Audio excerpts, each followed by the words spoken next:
আজ আমার ইন্টারভিউ আছে। অনেক ঘোরাঘুরি করলাম, অনেক জায়গায় ইন্টারভিউ দিলাম, কিন্তু টাকা ছাড়া কিন্তু টাকা ছাড়া কোথাও চাকরি পাচ্ছি না। এটাই শেষ ইন্টারভিউ। আজ যদি না পাই তাহলে আমাকে রাজমিস্ত্রি অথবা গার্মেন্টসে কাজ করতে হবে। সকালে রেডি হয়ে আম্মু আব্বুর কাছে কল দিয়ে দোয়া নিয়ে রওনা দিলাম অফিসের উদ্দেশ্যে। উপস্থিত হতে হবে সকাল 9টায়। আমি পাবলিক বাসে করে যাব, কারণ সিএনজি নিয়ে যাওয়ার সামর্থ্য আমার নেই। পাবলিক বাসে অনেক ভিড়, আবার তাতেই রাস্তায় থাকে জ্যাম। যাতে অফিসে দেরিতে না পৌঁছাই, তাই 2 ঘন্টা আগেই রওনা দিলাম। অফিসে পৌঁছে গেলাম 8টা 45 মিনিটে। দারোয়ানকে জিজ্ঞাসা করে ওয়েটিং রুমে গেলাম। এমপ্লয়ি নিবে 50 জন, লোক কমপক্ষে 500 জন বসে আছে। আমার মনটা খারাপ হয়ে গেল। মনে হয় এই চাকরিও পাবো না। আমার সিরিয়াল পড়ল 120তম। বসে বসে ভাবতেছি, এবার আমার পরিচয় দিয়ে নিই। আমার নাম মোহাম্মদ ওমর ফারুক। আমি ছোট বোন আর বাবা মাকে নিয়ে আমাদের ছোট্ট পরিবার। আমাদের পরিবার সুখেই চলছিল। আব্বু বেসরকারি কোম্পানিতে জব করত, ভালো বেতন পেত।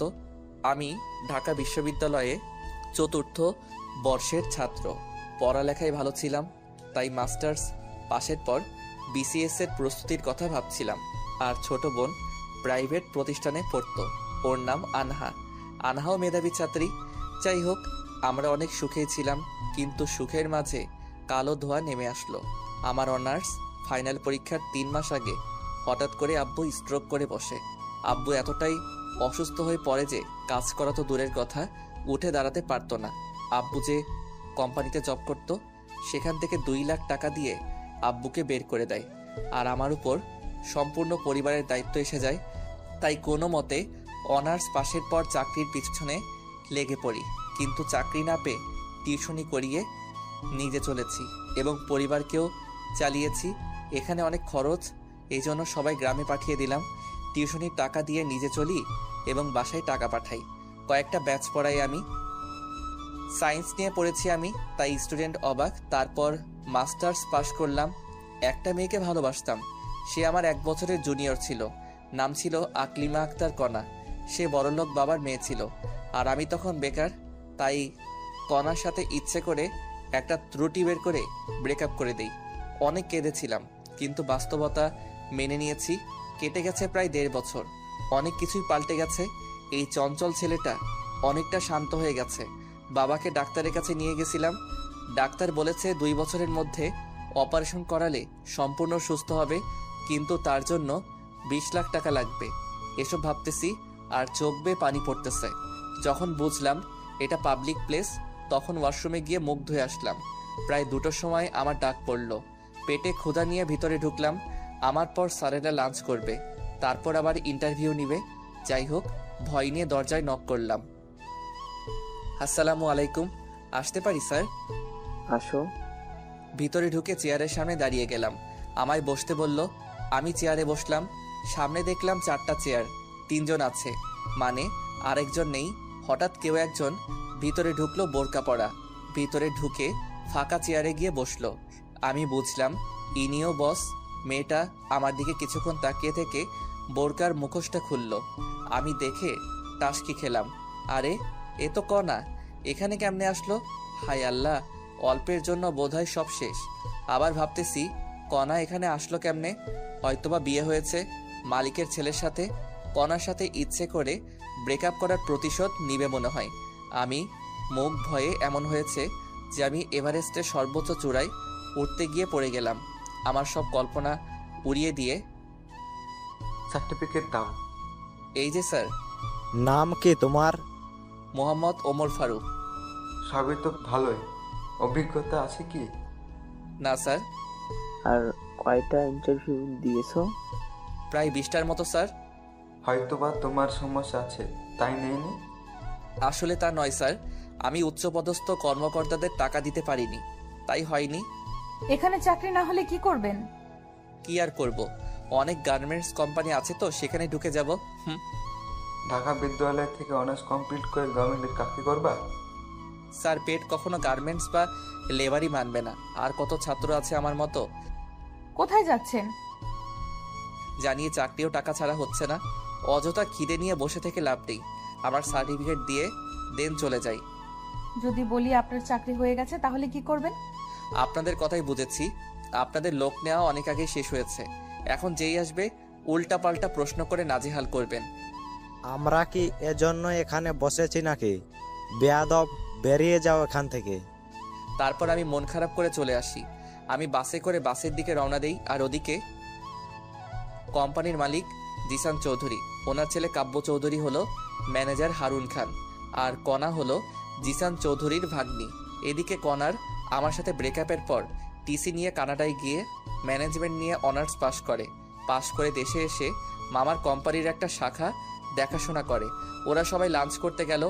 ওখানে দেখো মামুনি, ছেলেটা কি বেয়াদব। আমি তো থাপ্পড় দিতে চেয়েছিলাম। মামা জানো ওই ছেলেটা কে? হবে হয়তো কোনো ছোট লোকের বাচ্চা। কেন মামুনি? মামা, এই ছেলেটাকে আমি ভালোবাসতাম। তার মানে তুই এই সামান্য ছেলের জন্য দেশ ছেড়েছিলি? ভাই, ওকে অপমান করবি না। ফারুকও আমায় ভালোবাসতো, কিন্তু হঠাৎ একদিন এসে সামান্য একটা ভুলের জন্য আমার সাথে ব্রেকআপ করে দেয় আর আমায় অনেক অপমান করে। আমি সহ্য করতে না পেরে ওকে ছোট লোক, জানোয়ার ইত্যাদি বলে ব্রেকআপ করি। তারপর দেশ ছেড়ে চলে যাই। ভালো হয়েছে, ছোট লোকের কাছ থেকে বেঁচেছিস। ভাইয়া, আসলে তা না। আমি ওখানে গিয়ে কিছুদিন পর বুঝতে পারি ফারুকের কোথাও না কোথাও ঝামেলা হয়েছে, যার কারণে ইচ্ছে করেই আমার সাথে ব্রেকআপ করেছে। কিন্তু ওর সাথে অনেক যোগাযোগ করতে চেয়েও পারিনি, তাই আজ ওকে দেখেও কিছু বলতে পারলাম না। কেন মামুনি? মামা, যে ছেলে ছিল অনেক চঞ্চল আর রসিক স্বভাবের, আজ তার গম্ভীর ভাব দেখে আমার কান্না আসছিল, তাই কথা বলতে পারিনি। তুমি এখন ওকে ভালোবাসো? মামা, একমাত্র ওর জন্যই আমি দেশে আসি। কিন্তু ওর ঠিকানা পাইনি। অনেক খুঁজেছি, ওর বন্ধুদের মাধ্যমে লোকেশন খোঁজার চেষ্টা করেছি, কিন্তু পাইনি। সবাই বলে গ্রামে গেছে, কিন্তু কেউ ঠিকানা জানে না। তাহলে ছেলেটাকে চাকরি দে। ওর সাথে আমায় আজ যে করেই হোক দেখা করতে হবে। ওর তো ঠিকানাও জানিস না, কেমনে দেখা করবি? শোনো, ওর চাকরি কনফার্ম করে ওর জিমেলে মেসেজ দাও, আর ওকে আমার পিএ হিসেবে নিয়োগ দাও। আর ওকে বুঝতে দেওয়া যাবে না আমি ওকে ভালোবাসি, আর ফারুক মনে করেছে আমার বিয়ে হয়েছে। আর ওর সাথে এমন চুক্তি করতে হবে যেন 10 বছর চাকরি ছাড়তে না পারে। পারলে অনেক টাকা ওকে লোন দেওয়া হবে। মামুনি, তুমি আমার মেয়ের মতো, যা ভালো বুঝো তাই করো। ওকে মামা, আর ম্যানেজার স্যার কাজটি করবেন। ওকে। তারপর ওরা খেয়ে আবার ইন্টারভিউ নিতে শুরু করলো। আর এদিকে আমি বাসে ঝুলে বাসায় আসি। বাসায় এসে দেখি রান্না করার কিছুই নেই।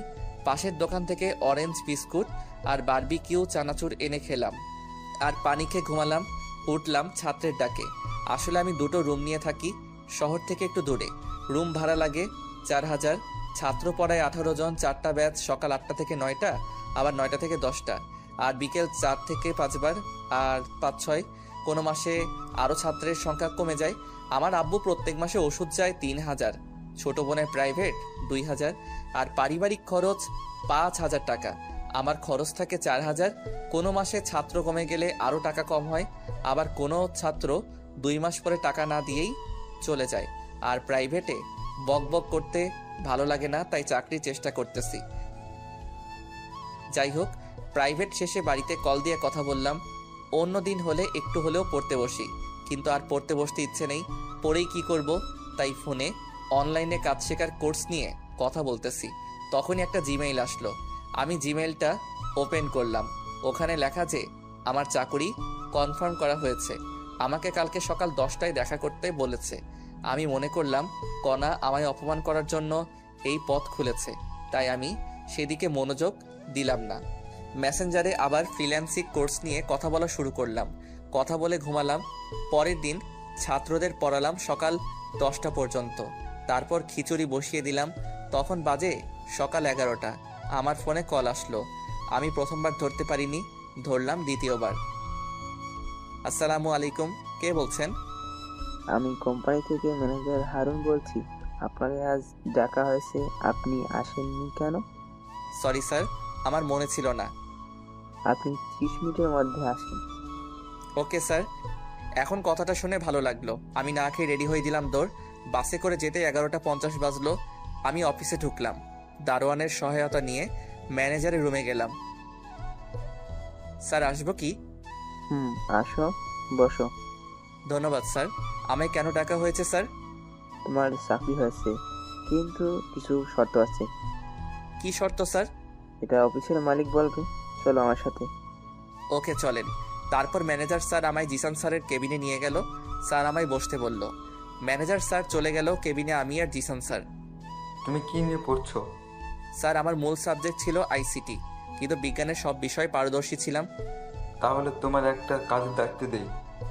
কি কাজ স্যার? আসলে আমার অফিস 3টা, আর আমার সব ব্যবসা আছে দেশের বাইরে থাকতে হয়। তাই হেড অফিসে আমার ছেলে দেখে, আর একটা শাখা আমার মেয়ে দেখে, আর একটা আমার ভাগ্নে দেখে। ও খুব ভালো স্যার। তোমার কাজের দায়িত্ব অনেক বড় হবে এবং বেতন দ্বিগুণ পাবা। কি কাজ স্যার? আমি কিন্তু কোনো অনৈতিক কাজ করতে পারবো না। আর তেমন কিছু না, তোমার কাজ হচ্ছে এই শাখার মোট খরচ কত, শ্রমিকের বেতন কত, চিপস প্রোডাক্ট সেল হলো, সেগুলো ছক তৈরি করতে হবে। এই কাজ মাসের টানা 7 দিন করলেই হয়ে যাবে। সেটা করবা আর আমার ভাগ্নির বিয়ে হতে হবে। Sorry sir. সরি কেন? স্যার সব ঠিক আছে, কিন্তু মেয়ে মানুষের বিয়ে হতে পারবো না।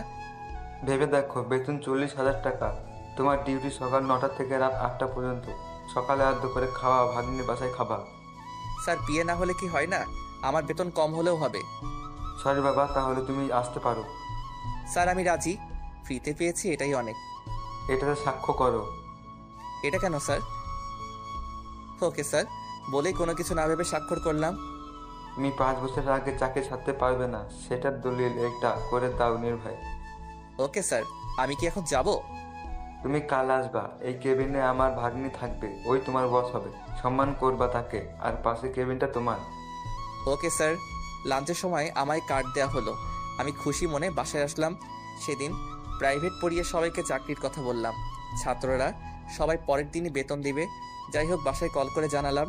পরের দিন সকাল সকাল হালকা খেয়ে অফিসের দিকে রওনা দিলাম। অফিসে পৌঁছে বসের কেবিনে বসকে দেখে আমি টাসকি, এ আমি কাকে দেখছি? এ তো আমার। অফিসে সময় মতো পৌঁছালাম। আজ আমার জয়েনের দিন, আর আমার কাজ শিখিয়ে দিবে বস। আর কালকে জিসান স্যার বলেছে তার ভাগ্নি, অর্থাৎ আমাদের নতুন বস, আমায় কাজ শিখিয়ে দিবে এবং আমি বসের পিএ। তাই সবার আগে আমায় বসের রুমে যেতে হবে। আমি বসের রুমে দরজায় নক করলাম। আসতে পারি ম্যাম? বসুন। আমি ভিতরে ঢুকে বসের চেয়ারে কণাকে দেখে পুরাই শকড হয়ে গেলাম। তার মানে কণাই স্যারের ভাগ্নি? কাম সারছে। ব্রেকআপের শখ আমার মিটিয়ে দিবে। আমি ভয়ে ভয়ে ভিতরে গিয়ে কণার সামনের চেয়ারে বসলাম। কেমন আছো ফারুক? জি ম্যাম, আল্লাহর রহমতে ভালোই আছি। আমায় ম্যাম ডাকছো কেন? তুমি কি আমায় ভুলে গেছো? ম্যাম, আপনার সাথে আগে যে পরিচয়ই থাকুক না কেন, এখন আর নেই।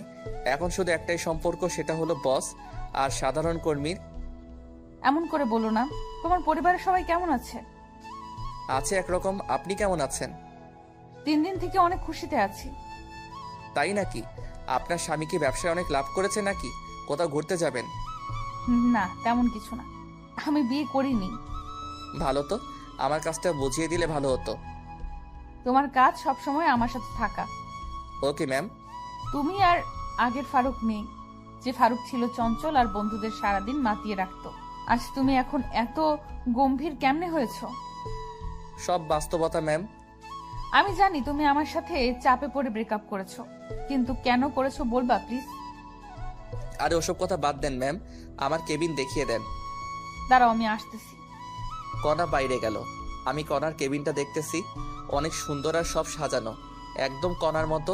রুমটি থাই গ্লাস দিয়ে ঘেরা। ভিতর থেকে সব দেখা গেলেও বাইরে থেকে দেখা সম্ভব না। আমি বসে আছি চেয়ারে। প্রায় 10 মিনিট পর আসলো হাতে কি জানি একটা নিয়ে। চেয়ারে বসেই, বলো না, এতদিন কোথায় ছিলে তুমি আর তোমার পরিবার? ম্যাম আমি গ্রামে ছিলাম।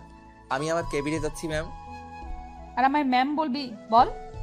কণা বাইরে গিয়ে প্যাকেটে করে একটা ছুরি কিনে এনেছে। ম্যাম বলা মাত্র আমার গলায় ছুরি ধরে এসব কথা বলল। তাহলে কি বলে ডাকবো? নাম ধরে অথবা জান পাখি, যা ইচ্ছা বলে ডাকবা। এ হয় না ম্যাম। আর একবার ম্যাম বল, গলা নামিয়ে দিব। তারপর তোকে গুম করে দিব, কেউ টেরই পাবে না। ওকে বলবো না। আর নাম ধরে ডাকবো, তুমি করে বলবো। এই তো ঠিক আছে। এবার তো গলা ছেড়ে দাও। দাঁড়াও, আরো কথার উত্তর দাও। কি কথা? আমার সাথে বিনা কারণে ব্রেকআপ করছো কেন? বাধ্য হয়েছি করতে। আমার পরিবার তো রাজি ছিল তোমার আমার সম্পর্কে, তোমার পরিবারও ছিল, কিন্তু তুমি ব্রেকআপ করলা কেন? কেউ তো তোমায় চাপ দেয়নি, আর তুমি বিসিএসও দিলা না কেন? এসব বলা সম্ভব না, প্লিজ। আমার পায়ে লোহার শিক দিয়ে গোতা দিল। ইস, আস্তে বলতেছি তো, ছেড়ে দিলে বলবো। ওকে। আমি উঠে দৌড় দিয়ে বাইরে যাওয়ার জন্য দরজায় গেলাম। এ কি, দরজা লক করা? কণা দেখি মুচকি হাসতেছে। তুমি ভালোই ভালোই সব কথার উত্তর দিলে কিছু বলবো না। হুম। বলো তাহলে শুরু থেকে। সামনে অনার্স ফাইনাল, হাতে 2 মাস সময় আছে। আমি আদিলের বাসায় নোট নিতে গিয়েছি। বাসায় এসে দেখি আম্মু আর ছোট বোন কান্না করতেছে। রুমে গিয়ে দেখি আব্বু অচেতন আর আম্মু মাথায় পানি ঢালছে। আমি যখন বুঝতে পারলাম কিছু হয়েছে, তখন আব্বুকে দ্রুত হাসপাতালে ভর্তি করাই। তারপর? আর কি, ডাক্তার বের হয়ে বলল আব্বু স্ট্রোক করেছে। আব্বু কর্ম করতে পারবে না, চলতে পারবে না, এক কথায় অকেজো। পুরো পরিবারের দায়িত্ব তখন আমার উপর। আবার সামনে পরীক্ষা। আব্বুর অফিস থেকে 2 লাখ টাকা দিল, আর ঢাকায় তো অনেক খরচ। আবার ছোট বোনের স্কুল ফি, আব্বুর ওষুধ সহ প্রত্যেক মাসে অনেক টাকা যেত। তাই সবাইকে গ্রামে পাঠিয়ে দিলাম, আর আমি প্রাইভেট পড়ানো শুরু করলাম। তখন তুমি কিছুই জানোনি, আমি বলিনি তোমায়। আমার স্বপ্নগুলো চুরমার হয়ে গেল, আর তুমি আবার প্রেশার দেওয়া শুরু করলা, সময় দেই না ইত্যাদি। তাই বাধ্য হয়ে তোমার সামান্য একটা ভুল ধরে ব্রেকআপ করে দিয়েছি, কারণ তখন আর আমার কোনো উপায় ছিল না। সাবাস, ভালো কাজ করেছো। কুত্তা কোথাকার, আমি কি তোমায় ভালোবাসতাম না? আমায় একটাবার বললে কি হতো যে তোমার বাসায় এত বড় ঘটনা ঘটে গেছে? তার জন্য দুঃখিত। এখন আঙ্কেলের কি অবস্থা? ডাক্তার বলেছে 5 বছরের মধ্যে যদি অপারেশন করাতে পারি তাহলে সম্পূর্ণ সুস্থ হয়ে যাবে। তার জন্য 20 লাখ টাকা লাগবে, আর আমার পক্ষে 20 লাখ টাকা সম্ভব না, তাই হাল ছেড়ে দিয়েছি। আমি দিলে নিবা কি? করুণা করছো আমায়? দেখো, করুণা করছি না। আমি জানি যদি আমি তোমায় টাকা দিতে চাই তাহলে তুমি নিবে না, তাই অফিস থেকে লোনের ব্যবস্থা করব। তাহলে আমি রাজি। ওকে, এখন চলো তোমায় কাজ করা শিখিয়ে দেই। ওকে। কণা আমাকে আমার কেবিনে নিয়ে আসলো, তারপর কম্পিউটারে ছক তৈরি করা শিখাচ্ছে। আমি এই সাবজেক্ট নিয়ে পড়েছি, তাই অভিজ্ঞতা আছে। দ্রুতই শিখে নিলাম। কণা আমায় বাকি কাজ কমপ্লিট করতে বলে চলে গেল। আমি কাজ করতে লাগলাম। তখনই একটা অপরিচিত মেয়ে রুমে ঢুকলো। হ্যালো। হ্যালো। কথা বলার ইচ্ছে নেই, তবু ভদ্রতার খাতিরে বললাম, আমি লিপি। আপনার নাম? আমার নাম ফারুক। আপনি লেখাপড়া কোথা থেকে করেছেন? ঢাকা ইউনিভার্সিটি থেকে। আপনি? জাহাঙ্গীরনগর থেকে। আপনি রিলেশন করেন না? করতাম, কিন্তু ব্রেকআপ হয়েছে। ভালো তো। হুম। আপনি কথা কম বলেন কেন? ভালো লাগে তাই। আপনি অনেক হ্যান্ডসাম। ধন্যবাদ। আমরা কি একে অপরকে তুমি করে বলতে পারি? আপনি পারবেন, কিন্তু আমি আপনি করে বলবো। তা কি করে হয়? এমনি যদি পারেন করবেন, না হলে নেই। চেষ্টা করব। হুম। আমি আবার কাজে মনোযোগ দিলাম, আর এইদিকে লিপি বকবক করে যাচ্ছে। আমি মাঝে মাঝে হুম হুম করতেছি। জানি না কাজ কতক্ষণ করেছি। একটু পর কণা আসলো আমার রুমে চেক করার জন্য। রুমে এসে লিপিকে দেখে লিপির সামনে গিয়ে, এখানে কি করেন আপনি? জি ম্যাম, নতুন কলিগ আসছে, তাই পরিচয় হতে আসলাম। নতুন কলিগ আসলে কি পরিচিত হতে হবে নাকি? আপনার কাজ নেই? জি ম্যাম, শেষ হয়েছে। এখনই আমার কেবিনে আসবেন, অনেক কাজ পড়ে আছে। আর আপনি বলেন কাজ নেই? ওকে ম্যাম, আসছি। ওকে, আপনি আমার কেবিনে যান। লিপি কণার কেবিনে গেল, আর কণা আমার সামনে একটা চেয়ার টেনে বসলো। কাজ করতে কোনো সমস্যা হলে আমাকে বলো। অনেকদিন পর কম্পিউটারের এসব কাজ করতেছি। প্রথমে একটু সমস্যা হলেও এখন একটু ভালোভাবে করতে পারতেছি। যেগুলো কাজ দিলাম কতক্ষণ লাগবে সেগুলো করতে? যদি টানা করি তাহলে আর 2 ঘন্টাই হবে। ভালো তো, আমি তো ভেবেছিলাম আজ সারাদিন লাগবে কাজটি করতে। না ম্যাম, লাঞ্চের পর কাজ শুরু করলেই হয়ে যাবে। আর কতক্ষণ আছে লাঞ্চের দেখো তো। ও শিট, আর মাত্র 20 মিনিট আছে লাঞ্চের। আমি জানি সময় নেই, লাঞ্চের সময় রেডি থেকো। কেন ম্যাম? আবার ম্যাম বলছো? সরি, কিন্তু কোথায় যাবা? আমাদের বাসায় লাঞ্চ করতে। আমি যেতে পারবো না। তোমার বাসায় আমি কেন যাব? তোমার সাথে ব্রেকআপ করেছি।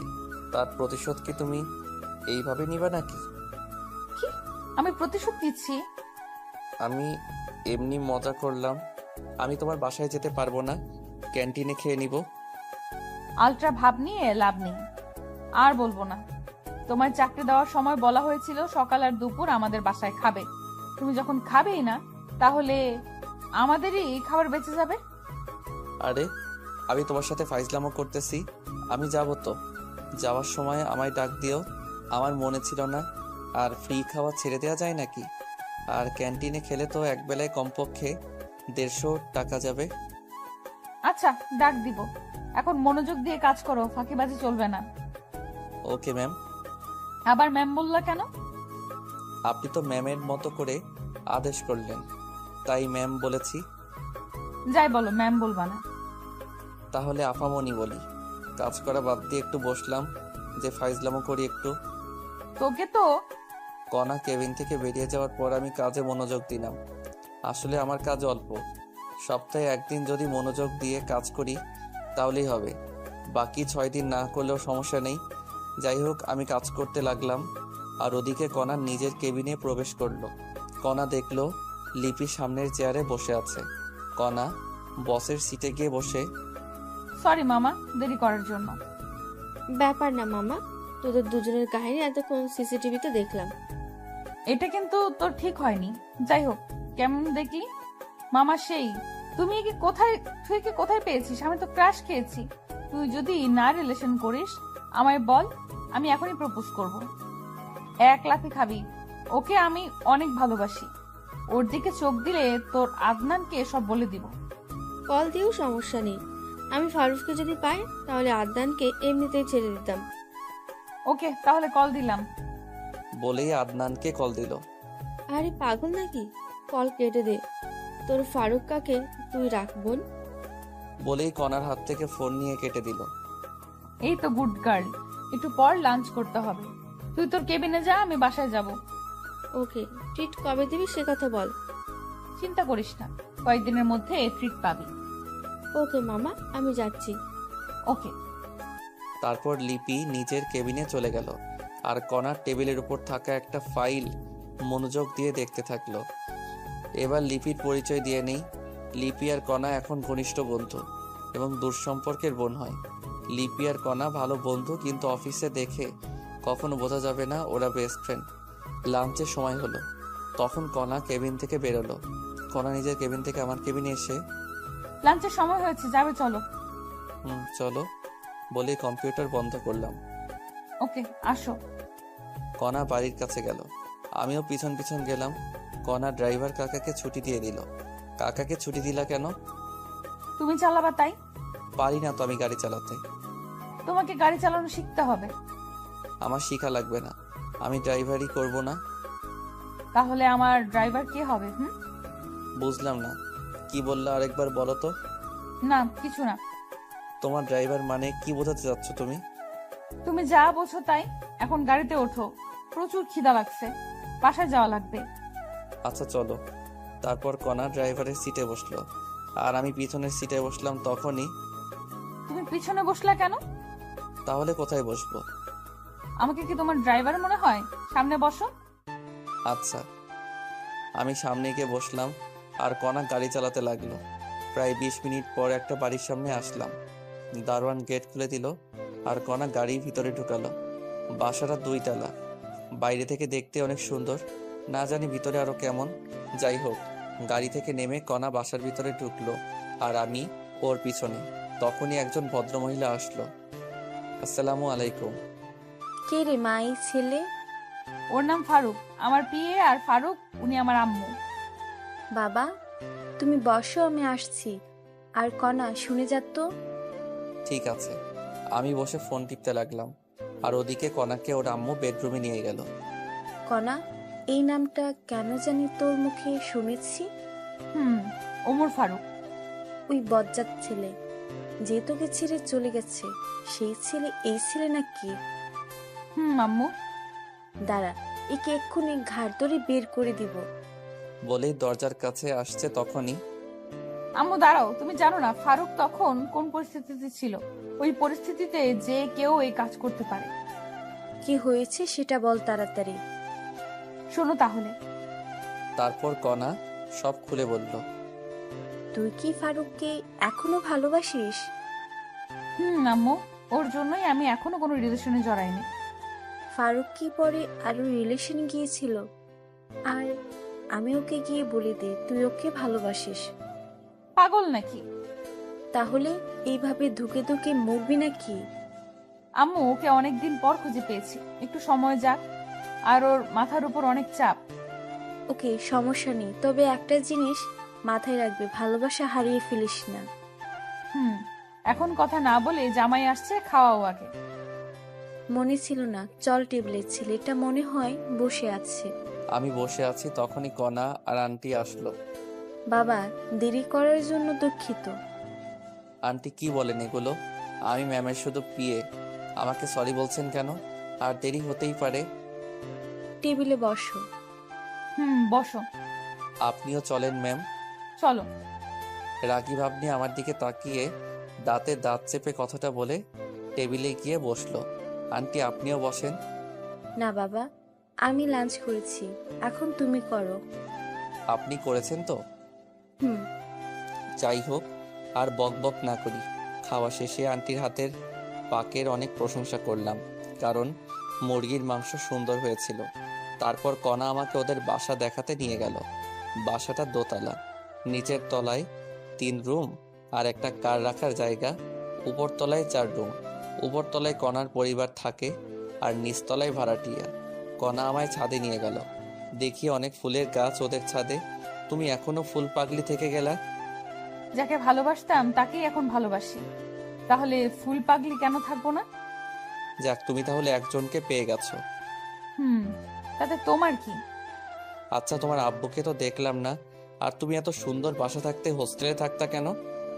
আসলে কি বলবো, তুমি যে বাসায় আসছো, আমার আব্বুকে দেখেছো বাসায়? না তো। আর তোমার বাবা না পুলিশ কমিশনার? অনেক ঘটনা। আব্বু মদ খেয়ে এসে অনেক খারাপ আচরণ করতো, তাই আম্মু আমায় হোস্টেলে রেখেছিল। কয়েকদিন আগে আব্বু আমার আম্মুর সাথে রাগ করে চলে যায়। 6 মাস আগে গেছে, এখনো নেই। ও হুম। আচ্ছা, তোমার রুম কোনটা? ওইটা। চলো তোমার রুম দেখে আসি। না, যাওয়া যাবে না। কেন? পার্সোনাল, আমার প্রাইভেট মানুষ ছাড়া আমার রুমে ঢুকতে দিব না। হারামজাদা, আমার রুমের দেয়ালে শুধু তোমারই ফটো। দেখলে ঝামেলা করবা তুমি, তাই তোমায় রুমে নিয়ে যাব না। আর কালকে সব সরিয়ে দিব। কণা মনে মনে বলল। সরি, প্রাইভেট জিনিস আপনার। আসলে মেয়ে মানুষের রুম, আর আজ আমি গোছাইনি রুম। কালকে ঢুকবা, সমস্যা নেই। না লাগবে না, চলো অফিসে যেতে হবে। ওকে, চলো। তারপর আমরা ছাদ থেকে নিচে আসলাম। আমি গাড়ির কাছে গিয়ে দাঁড়িয়ে আছি, আর কণা ব্যাগ নিয়ে রেডি হয়ে নিচে আসলো, সাথে আন্টি। আন্টি আমার সামনে এসেই, বাবা, তোমাকে একটা কথা বলতাম। একটা কেন আন্টি, যত ইচ্ছা জিজ্ঞাসা করেন। কণা, তুই নিচে একটু দাঁড়া, আমরা আসতেছি। ওকে আম্মু। আমি আর আন্টি যাচ্ছি, তখনই, বাবা, একটা কথা বলতাম, তুমি কি আগে থেকে কণাকে চিনতে? না আন্টি। দেখো বাবা, আমার কাছে মিথ্যে বলবা না। আচ্ছা, তুমি আমার সাথে আসো। চলেন। আন্টি আমায় কণার বেডরুমে নিয়ে গেল। আমি রুমের ভিতরে প্রবেশ করলাম আর টাসটি খেলাম। আমার অনার্স প্রথম বর্ষে থাকার সময়কার সব ফটো দিয়ে কণার রুমের চারপাশ ঘেরা। তখন অবশ্য একটু পাতলা ছিলাম, মুখে দাড়ি ছিল না একটুও। এখন আমি একটু মোটা হয়েছে আর মুখ ভর্তি দাড়ি। আগের ছবি দেখে অনেকে আমাকে চিনবেই না। যাই হোক, কণার রুমে আমার যত ছবি আছে, আমার মোবাইলে বোধহয় তত ফটো নেই। তখনই, এই ফটোর ছেলেটা কি তুমি? জি আন্টি। চেনা যাচ্ছে না তোমাকে। যাই হোক, তোমার আব্বু এখন কেমন আছে? আল্লাহর রহমতে ভালো আছে। আমার মেয়েটা এখনো এই ছবি প্রত্যেক দিন বের করে কাঁদে। বালিশের নিচ থেকে একটা ফটো দেখালো। ওই ফটো আমি আর কণা একটা স্টুডিওতে তুলেছিলাম। আন্টি, আপনার মনের ভুল। কণার আর আমার ব্রেকআপ অনেক আগেই হয়েছে। সেটাই শুনেছি। কণা তোমার থেকে ফিরে আসলে ওকে মেনে নিবা না? আন্টি, আমি চাই কণা সুখে থাকুক, আর সুখে থাকার জন্য দরকার টাকা। আমার কাছে তো টাকা নেই, আর আমি কণার যোগ্য না। কণা অনেক ভালো পাত্র পাবে। আমি নিশ্চিত বিসিএস ক্যাডার তো পাবেই, অনেক সুখে থাকবে। টাকা দিয়ে হবে বলো বাবা? আন্টি, আবেগ দিয়ে জীবন চলে না, বাস্তবতা মেনে নিতে হয়। নিচে চলো বাবা। চলেন। তারপর আন্টি সহ নিচে আসলাম। কণা গাড়ির ওখানে দাঁড়িয়ে কার সাথে যেন কথা বলছে। আমরা যাওয়া মাত্র কল কেটে দিয়ে রেখে দিল। কি হয়েছিল আম্মু? কনা, আজ তোর অফিসে যাওয়া লাগবে না। কেন? কেন? আজ আমার মন ভালো নেই, তাই গল্প করব। ম্যাম, আমি তাহলে যাই? তোমার অফিসে যাওয়া লাগবে না। তাহলে বাসায় যাই। না, চলো উপরে। ওকে। তারপর আমি, আন্টি আর কণা উপরে গিয়ে বসলাম। কণা আমার পাশে এসে বসলো। আন্টি আমাদের সামনে নাস্তা দিয়ে কোথায় যেন গেল। আমি টিভিতে খবর দেখায় মনোযোগ দিলাম। আন্টি আসলো 15 মিনিট পর, এসেই সোফায় বসলেন। তখন, আচ্ছা বাবা, তুমি থাকো কোথায়? জি এই সামনেই, এখান থেকে 2 কিলোমিটার হবে। খাওয়া দাওয়া করো কোথায়? হোটেলে বা ফুটপাতে। এইভাবে ফুটপাতে খেলে তো শরীর খারাপ করবেই। জানি সেটা। বাবা, আমাদের বাসায় একটা রুম ফাঁকা আছে, ওই রুমে থাকতে পারো। ধন্যবাদ, কিন্তু আমার এত টাকা দিয়ে থাকা হবে না, আমি ওখানেই ভালো আছি। তোমার ভাড়া আর খাওয়ার টাকা কিছুই লাগবে না, সব আমার সাথে। মনে করব তুমি আমাদের পরিবারের একজন সদস্য। করুণা করছেন আপনারা? করুণা না বাবা, আমাদের কিছু কাজ করে দিতে হবে। কি কাজ আন্টি? কনার তো অফিসে থাকে, আর বাজার আরো অন্যান্য কাজ আমায় করতে হয়। বাজার করা আরো টুকটাক কিছু কাজ করে দিতে হবে তোমায়। আর আমার মেয়েটাকে একটু সময় দিবে। আমি রাজি। আমি সারাদিন কণার সাথেই থাকি। এখন আরেকটু সময় দেয়া লাগবে, তখন আমার 10,000 টাকা সেভ হবে। আমার থাকা আর খাওয়া 10,000 যায়, তাই রাজি হলাম। কবে আসবা তুমি? কয়েকদিন যাক, তারপর। ওকে। তোমরা বসে গল্প করো, আমি খিচুড়ি রান্না করি। ওকে আম্মু, তার আগে আমাদের 2 মগ কফি বানিয়ে দাও। আচ্ছা, দিচ্ছি। আন্টি রান্নাঘরে গেল, আর কণা আমায় ওর বেডরুমে নিয়ে গেল। আমি ওর বেডরুমে গিয়ে, কণা এগুলো কি? এই ছেলেটাকেই ভালোবাসতাম। ওটা তো আমার ফটো, আর তোমার সাথে তো আমার ব্রেকআপ হয়ে গেছে, তাহলে ফটোগুলো রাখছো কেন? সেই ছেলেটাকে যে এখনো পাগলের মতো ভালোবাসি। তোমার ঢং। বলেই চেয়ার টেনে নিয়ে ফটোগুলো ছেঁড়ার জন্য হাত বাড়ালাম। যদি একটা ফটো ছিল, তোমার অবস্থা খারাপ আছে। প্লিজ এমন পাগলামো করো না, তোমার আম্মু জানতে পারলে ঝামেলা হয়ে যাবে। আম্মু সব জানে। দেখো কণা, তুমি আমার চেয়ে অনেক ভালো ছেলে পাবা, পয়সাওয়ালা জামাই পাবা, আর এগুলো দেখলে তোমার অনেক সমস্যা হবে। এ, তোকে সেটা বলতে হবে? আমি কি করব? ওকে, তুমি কি করো করো, আমি তাহলে আজকে চাকরি ছেড়ে দিচ্ছি, থাকবো না আর এই শহরে। সেই সুযোগ নেই চান্দু। দেখা যাবে। বলেই আমি চলে আসতে ধরলাম, তখনই কণা আমার হাত টেনে ওর বিছানায় বসালো। 5 বছরের এগ্রিমেন্টের কথা মনে আছে? যদি চাকরি না করো, কমপক্ষে 2 বছরের জেল হয়ে যাবে। হলেও সমস্যা নেই, কি করবে আমায়? এখন যে চাকরির হাহাকার, 2 দিন পরে অন্য লোক পেয়ে যাবে।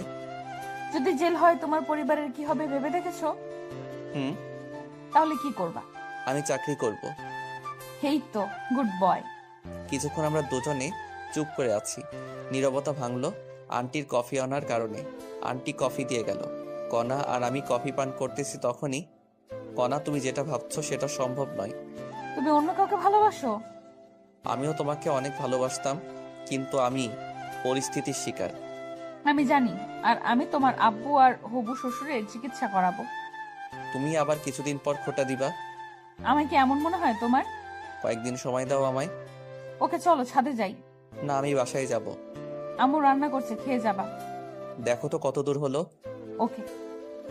কণা নিচে চলে গেল, আর আমি ভাবতেছি কণাকে আমারই আগে পছন্দ হয়েছিল, তারপর ভালোবেসেছিলাম।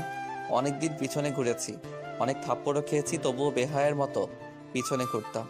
আর ওদিকে কণাও চুপি চুপি আমার সব ইনফরমেশন বের করেছিল। পরে রাজি হয়, শুরু হয় আমাদের প্রেম। 1 বছর চুটিয়ে প্রেম করি, একে অপরকে ছাড়া কিছুই বুঝতাম না। একদিন দেখা না করলে আমায় মার খেতে হতো, আর আমার অধিকাংশ পোশাক কণাই গিফট করত। আমার পরিবারের সবার জন্যই করতো গিফট, আমি কণাকে কিছু দিতে পারিনি। কণা আমার হাত খরচ, রেস্টুরেন্ট বিল সব দিত। আমাদের রিলেশনের কথা আমার পরিবার জানতো এবং মেনেও নিয়েছিল। কণার পরিবারও জানতো। অনার্স পাশের পর দেখা করতে চেয়েছিল। তারপর আব্বুর ঘটনার পর আর দেখা করতে পারতাম না। টিউশনি শুরু করি, যেটা কণা জানতো না। প্রত্যেক দিন দেখা করতে যাওয়া আমার সমস্যা হচ্ছিল, তাই ভালোবাসাকে বিসর্জন দিয়েছিলাম। ব্রেকআপের দিন কণা আমায় অনেক অপমান করে চলে যায়। ব্রেকআপের পর টানা 15 দিন রুম থেকে বের হইনি। পরে ব্রেকআপের কথা শুনে আম্মু রাগ হয়েছিল, কিন্তু করার কিছু নেই, বাস্তবতা মেনে নিতে হবে। কিছুদিন পর ভার্সিটি গিয়েছিলাম, সেখানে শুনেছিলাম কণা দেশের বাইরে গেছে। আমি কখনো ভাবিনি ওর সাথে আমার দেখা হবে, কিন্তু বিধাতা দেখা করিয়েই দিল। প্রথম দিন অফিসে ওকে দেখে জড়িয়ে ধরতে ইচ্ছে করছিল, কিন্তু আমি আর আগের সেই ছেলেটা নেই, নিজেকে বদলিয়ে নিয়েছি। এসব ভাবতেছি আর চোখের কোণে পানি এসে গেছে। তাড়াতাড়ি চোখের পানি মুছলাম, স্বাভাবিক হওয়ার জন্য ফোন টিপতে লাগলাম। কণা আসলো, এসেই ফ্রেশ হতে বলল। আমি ফ্রেশ হয়ে খিচুড়ি খেয়ে নিলাম। অনেক সুন্দর হয়েছিল খিচুড়ি, পেট ভরে খেলাম। কণা আবার রাতের জন্য বাটি ভর্তি করে খিচুড়ি দিল জোর করে। আমি সন্ধ্যার সময় ওদের বাসা থেকে রওনা দিলাম। বাসায় আসতে 20 মিনিট লাগলো। বাসায় এসে দেখি ছাত্র বসে আছে মাসের বেতন দেবার জন্য। ছাত্ররা চলে গেল, ওদের ভালো করে পড়াশোনা করতে বললাম। ছাত্ররা চলে গেলে আম্মুর কাছে কল দিলাম। হ্যালো আম্মু, কেমন আছেন? কি আর ভালো বাবা, তোর আব্বুর চিন্তায় আরো আমি শেষ। তোর আব্বুর ঔষধ শেষ হয়েছে 2 দিন আগে। কল দিতে পারেন নাই? ঔষধ শেষ হওয়ার আগেই কল দিবেন।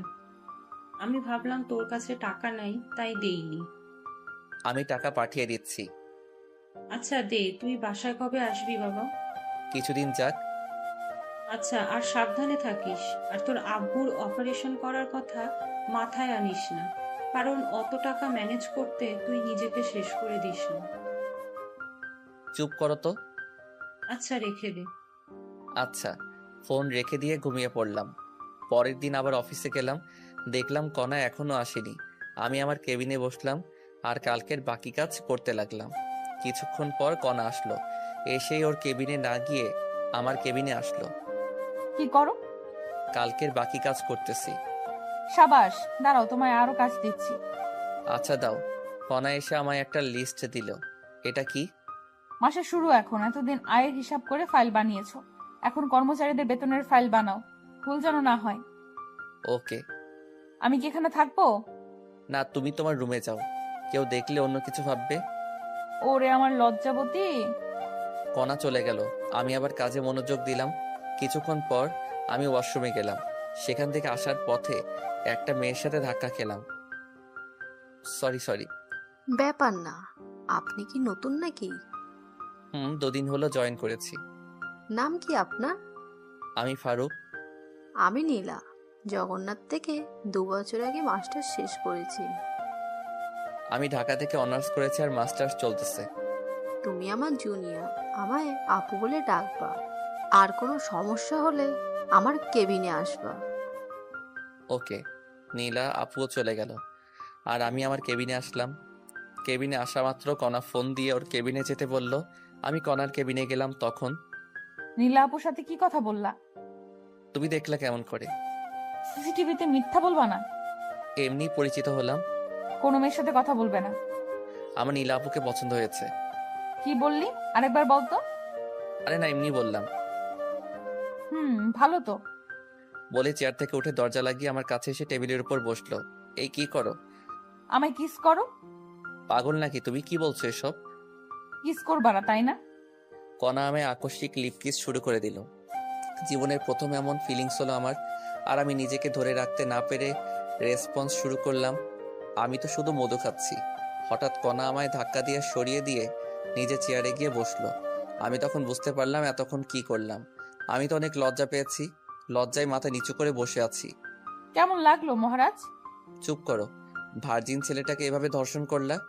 বলি বাবালি আমার ছোট্ট খোকা। আরেকবার দিবা এই মিষ্টি? তবে রে। আমার দিকে তেড়ে আসলো আর আমি দরজার দিকে দৌড়ে গিয়ে দেখি দরজা বন্ধ। মিষ্টি আর আমার লাগবে না, আমি আমার কেবিনে যাব। আমি তোমায় কিস করব না তো কে করবে? কণা আর আমি সামনাসামনি দাঁড়িয়ে আছি, পরস্পর সমান্তরাল। আর কণা আমার গলা জড়িয়ে ধরে কথাটা বলল, তুমি তো আমার জীবন। বলেই কণার কোমর জড়িয়ে ধরলাম। এই কি করো? এটা অফিস, ছেড়ে দাও। শুরু করেছে কে? অনেক হয়েছে রোমান্টিকতা, এখন নিজের কেবিনে যাও। আচ্ছা, আমি আমার কেবিনে যাওয়ার জন্য পা বাড়িয়ে আছি, তখনই দাঁড়াও। আবার কি? কেবিনে গিয়ে ভদ্র ছেলের মতো কাজ করবা, কোথাও তাকাবা না। আমার কাছে এসে আমার কপালে চুমু দিয়ে আমার গা শিউরে উঠছে। কণার রুমের দরজা খুলে দিল আর আমি বেরিয়ে আমার কেবিনে গেলাম। কেবিনে গিয়ে আবার কাজ করতে লাগলাম। অনেক গুরুত্বপূর্ণ লিস্ট তৈরি করতে লাগলাম। অল্প একটু ভুল হলেই অনেক টাকার গড়বড় পেকে যাবে। ওই একটা লিস্ট তৈরি করতে কখন জানি লাঞ্চের সময় হয়ে গেছে, বলতেই পারলাম না। কণা আমার কেবিনে আসলো। মহারাজ, লাঞ্চ করবেন না? গুরুত্বপূর্ণ কাজ করতেছি, ক্যান্টিনে খেয়ে নিব, আজ তোমার সাথে যেতে পারবো না। তুমি কাজ করো, আমি তোমার জন্য খাবার নিয়ে আসবো। বাইরে যাবা না? আচ্ছা, আর একটা লিস্ট তৈরি করতেছি। আচ্ছা। কণা চলে গেল। মোবাইলে দেখলাম 1:25 বাজে। আবার কাজে মন দিলাম, আরও একটা লিস্ট তৈরি শেষ করলাম। সকাল থেকে 2টা কমপ্লিট করেছি, আর তৃতীয়টায় গিয়ে মাথা কাজ করতেছে না, তাই বসে ফোন টিপতেছি আর কণার জন্য অপেক্ষা করতেছি। অপেক্ষার প্রহর শেষ করে মহারানী হাজির। আমার কেবিনে আসো। ওকে। কণা নিজের কেবিনে গেল আর আমি ফ্রেশ হয়ে আসলাম। কণার কেবিনে গিয়ে দেখি কণা প্লেটে খাবার তৈরি করে রাখছে। আমি ভিতরে গেলাম আর ওর সামনে গিয়ে বসলাম। তুলে খাওয়াও। লজ্জা করে আমার। দরজা লক করে দাও। লাগবে না। তুলে খাওয়াও তো। আমার কিন্তু রাগ হচ্ছে, কণা আমায় তুলে খাওয়াচ্ছে। আর আমি এটাও জানি কণা বাসায় খাইনি, তাই ওকে আমি তুলে খাওয়ালাম। একই প্লেটে দুজন খাচ্ছি। তালির শব্দে পিছনে তাকিয়ে আমি ভয়ে চুপসে গেলাম। বাহ মামা বাহ, অনেক দূর গিয়েছিস অথচ ট্রিট পেলাম না। মামা মানে? লিপি আপু, আপনি কণাকে চেনেন নাকি? সেদিন তো সাধারণ এমপ্লয়ির মতো ব্যবহার করলেন। তুমি চলে যাওয়ার পর লিপি আমার বেস্ট ফ্রেন্ড ছিল। তোমার সব কথা লিপি জানে। শালি, দিলা তো রোমান্টিক মোডটা নষ্ট করে। দুলাভাই আমায় তুলে খাওয়াবেন না? আসো। খবরদার। দুলাভাই লাগবে না, কণা আমার ভাগেরটা কই? দরজা লক করে দিয়ে এসে বস, তোর জন্য এনেছি। সত্যি? দে তো মাম্মা। তারপর কণা লিপিকেও খাবার দিল। লিপি খাচ্ছে। হা করো। পেট ভরে গেছে। মিথ্যা বলতে পারো না, বলো কেন? লিপি থাকলেও সমস্যা নেই, ওর একটু জ্বলুক। আচ্ছা দাও। তারপর আমরা একে অপরকে খাইয়ে দিয়ে খাওয়া শেষ করলাম। খাওয়া শেষে কণা সব গুছিয়ে রাখলো, সাথে লিপি সহযোগিতা করলো। আমরা তিনজনে গল্প করতে লাগলাম। তখনই আমার ফোনে কল আসলো। কল ধরে যা শুনলাম তা শুনে অজ্ঞান হয়ে গেলাম। তারপর আমার ফোনে কল আসলো। পকেট থেকে ফোন বের করে দেখি আম্মু কল দিয়েছে। কণা আর লিপিকে চুপ থাকতে বলে আমি আম্মুর কল ধরলাম। কোথায় তুই বাবা? অফিসে আছি আম্মু। কেন, কোনো সমস্যা হয়েছে কি? বাবা, তোর আব্বু 2 দিন ওষুধ না খাওয়ায় আজ মারাত্মক অসুস্থ। খুব তাড়াতাড়ি হাসপাতালে নিয়ে যাও। আমরা এখন গাইবান্ধার এসকেএস হাসপাতালে আছি। ওরা বলল তোর আব্বুর অবস্থা খারাপের দিকে যাচ্ছে। কি বললো ডাক্তার? 1 মাসের ভিতরে অপারেশন না করালে তোর আব্বুকে বাঁচানো যাবে না। আব্বুর কিছুই হবে না, আমি আছি তো। কাল তুই বাসায় আয়। আচ্ছা, রাখি। ফোন কেটে দিয়ে সোফায় বসলাম। কণা আর লিপি কি জিজ্ঞেস করলো তা শুনতেই পারলাম না। আমার কাছে 1 টাকাও ক্যাশ নেই, অথচ আজকের মধ্যে 20 লাখ টাকা লাগবে। কোথায় পাবো আমি এত টাকা? মাথায় শুধু টাকার চিন্তা, আর মুখেও টাকা আর টাকা। টেনশনে আমার মাথা ধরে আসলো। তারপর আমি জ্ঞান হারিয়ে ফেলি। তারপর কি হয়েছে আমার মনে নেই। যখন আমি স্বাভাবিক অবস্থায় আসি তখন আমি দেখলাম আমি হাসপাতালে। আমার মাথার কাছে কণা বসা, সামনের বেঞ্চে লিপি আর আন্টি বসে আছে। আমি এখানে কেমনে আসলাম? তোমার ফোন আসার পর তুমি অজ্ঞান হয়ে গেছো। তারপর আমি আর লিপি অফিসের সবার সহযোগিতায় হসপিটালে নিয়ে আসলাম। 1 ঘন্টা পর জ্ঞান ফিরলো। আচ্ছা বলো তো কি হয়েছিল যার কারণে অতিরিক্ত টেনশন করেছো? আমার আব্বু 2 দিন ওষুধ খায়নি, আজ নাকি মারাত্মক অসুস্থ, হাসপাতালে আছে। বলো কি, কখন হয়েছে? আমাকে তো বলতে পারতা। প্লিজ, তুমি যে করেই হোক 20 লাখ টাকা ম্যানেজ করে দাও। তুমি যা বলবা আমি তাই করব। আব্বুর কথা মনে হওয়া মাত্র কণার পা ধরে কথাটা বললাম। টাকা দিয়ে কি করবা? আব্বুর অপারেশন 1 মাসের মধ্যে না করলে বাঁচাতে পারবো না। প্লিজ ব্যবস্থা করো। তোমার আব্বু এখন কোথায় আছে? গাইবান্ধার একটা প্রাইভেট হাসপাতালে। তুমি এখনই অ্যাম্বুলেন্স করে আমার শ্বশুর শাশুড়ি আর ননদকে ঢাকায় আসতে বলো। আমি টাকা রেডি করতেছি, আর আমার শর্তগুলো পরে শুনবা। আচ্ছা। কণা আর আন্টি কথা বলতেছে, আর আমি চাচাতো ভাইকে কল দিলাম, সব ব্যবস্থা করে দিতে বললাম। আর ওদিকে আম্মু, আমার অ্যাকাউন্টে মাত্র 13 লক্ষ টাকা আছে। মামুনি, তুই তো জানিস আমার অ্যাকাউন্টে 5 লক্ষ টাকা আছে।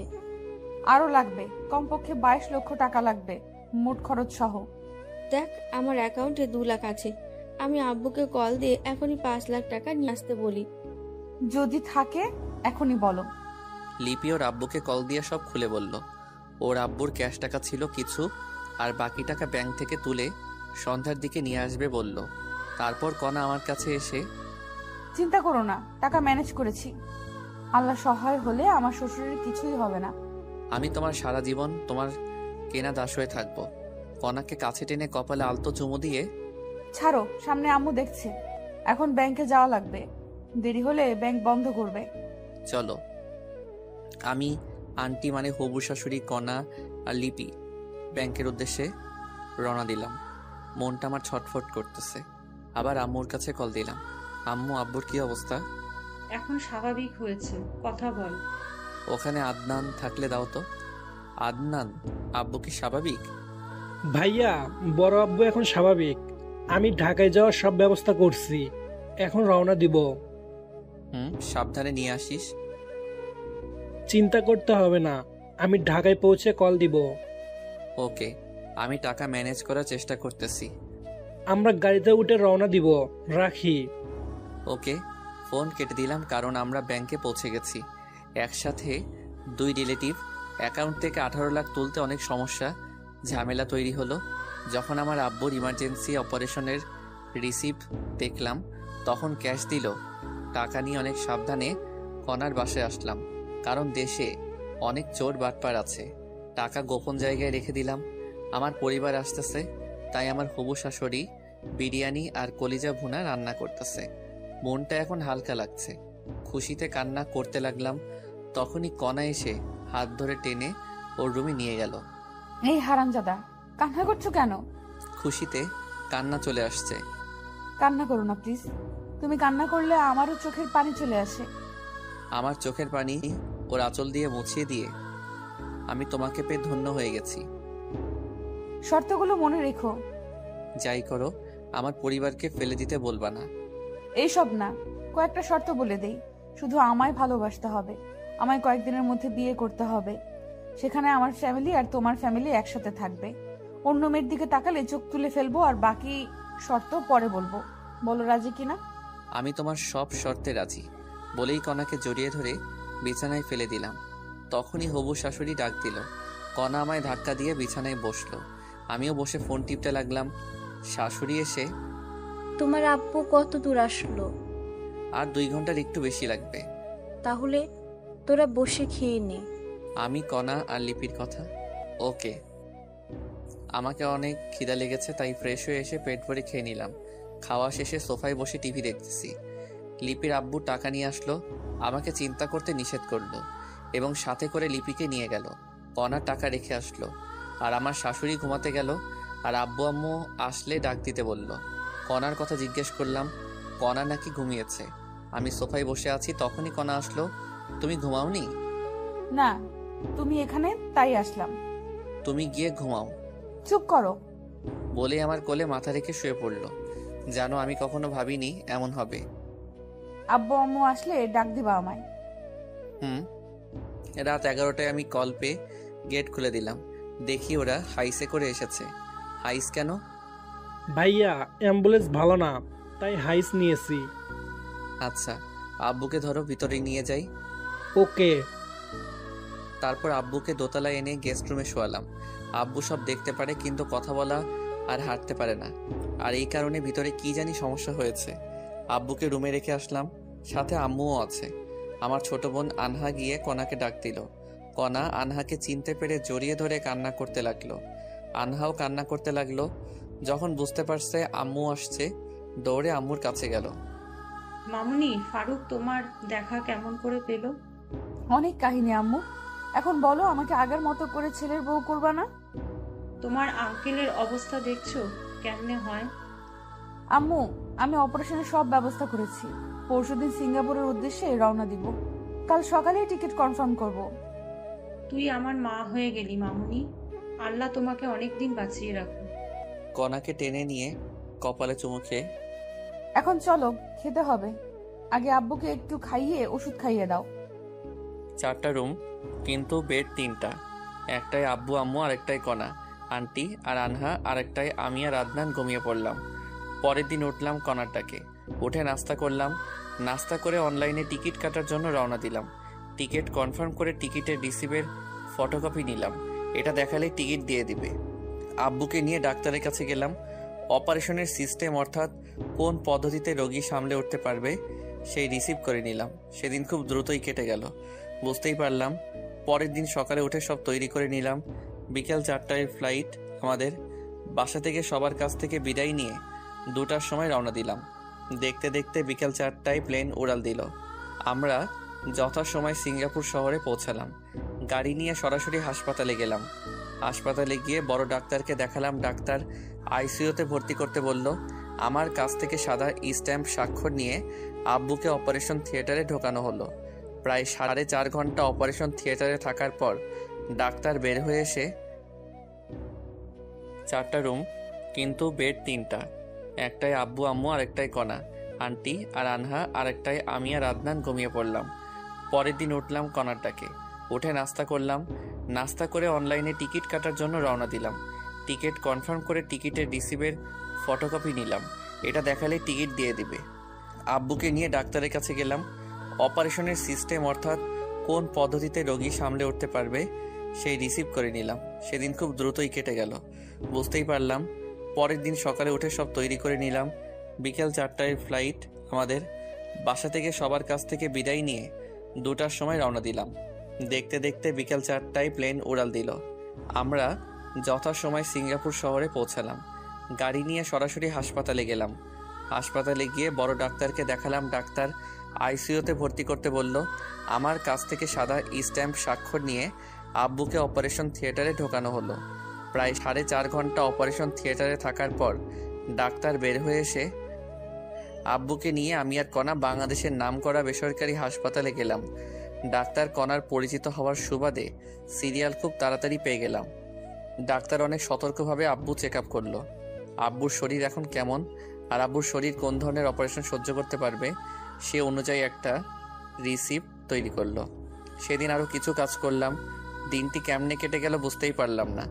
পরের দিন আবার সেই হাসপাতালে গেলাম। এই হাসপাতালের মাধ্যমে আমরা সিঙ্গাপুর যাব, আর ওখানে যা কাজ করা লাগবে সব এই ডাক্তাররাই করবে। আমরা সকাল 10টায় গেলাম হাসপাতালে। আবার রিসিপ্ট নিয়ে ব্যাংকে গিয়ে 20 লাখ টাকা ডোনেট করলাম। টাকা ডোনেট করার পর রিসিপ্ট নিয়ে বাসায় আসলাম। আমাদের বিকেল 4টায় ফ্লাইট, তাই আমরা রেডি হলাম। টিকিট অবশ্য কাটা ছিল আমাদের। আমরা রওনা দিলাম দুপুর 2টায়। যথাসময়ে প্লেন উড়াল দিল। দীর্ঘ 6 ঘন্টা পর আমরা সিঙ্গাপুরের মাটিতে পা রাখলাম। আমরা সরাসরি হাসপাতালে চলে গেলাম। আমাদের কাছ থেকে রিসিপ্ট জমা নিল এবং আব্বুকে ভিতরে নিয়ে গেল। কিছুক্ষণ পর এসে অভিভাবক, অর্থাৎ সাদা স্ট্যাম্পে আমার স্বাক্ষর নিল। স্বাক্ষর করা শেষে ওরা চলে গেল। অপারেশন শুরু হলো। আমরা বাইরে দাঁড়িয়ে আছি। আম্মু তো শুধু কান্নাই করছে, থামছেই না কিছুতেই। আমারও কান্না আসতেছে, কিন্তু আমায় শক্ত হয়ে থাকতে হবে। আমি যদি কান্না করি তাহলে আম্মুকে আটকানোই যাবে না। আমি শুধু মনে মনে আল্লাহর নাম নিচ্ছি। আম্মু কান্না করতে করতে ক্লান্ত হয়ে বেঞ্চের উপর ঘুমিয়ে পড়েছে। কণা আম্মুর মাথা নিজের কোলে রেখে বসে আছে, আর আমি অপারেশন থিয়েটারের দরজার সামনে দাঁড়িয়ে আছি। আমার চোখের কোণে পানি এসে গেছে। আব্বুর কিছু কথা আমার মনে উঠে গেল। যাই হোক, প্রায় 3 ঘন্টা পর একজন দরজা খুলেই, কে আপনি? আমি রোগীর আত্মীয়। কেন? একটা ভালো খবর আছে। কি সেই খবর স্যার, বলেন একটু। অপারেশন সাকসেসফুল, রোগী সম্পূর্ণ বিপদমুক্ত ইনশাআল্লাহ। সত্যি আব্বুর কিছু হয়নি? এখন দেখা করতে পারবো না, রোগীর জ্ঞান ফিরতে সময় লাগবে কমপক্ষে 48 ঘন্টা। আর রোগীকে ঘুমানোর ইনজেকশন দেওয়া আছে, ডিস্টার্ব করবেন না রোগীকে। ভিতরে গিয়ে দেখি সিনিয়র ডাক্তার সহ আরো 5 জন দাঁড়িয়ে আলোচনা করতেছে। Okay sir.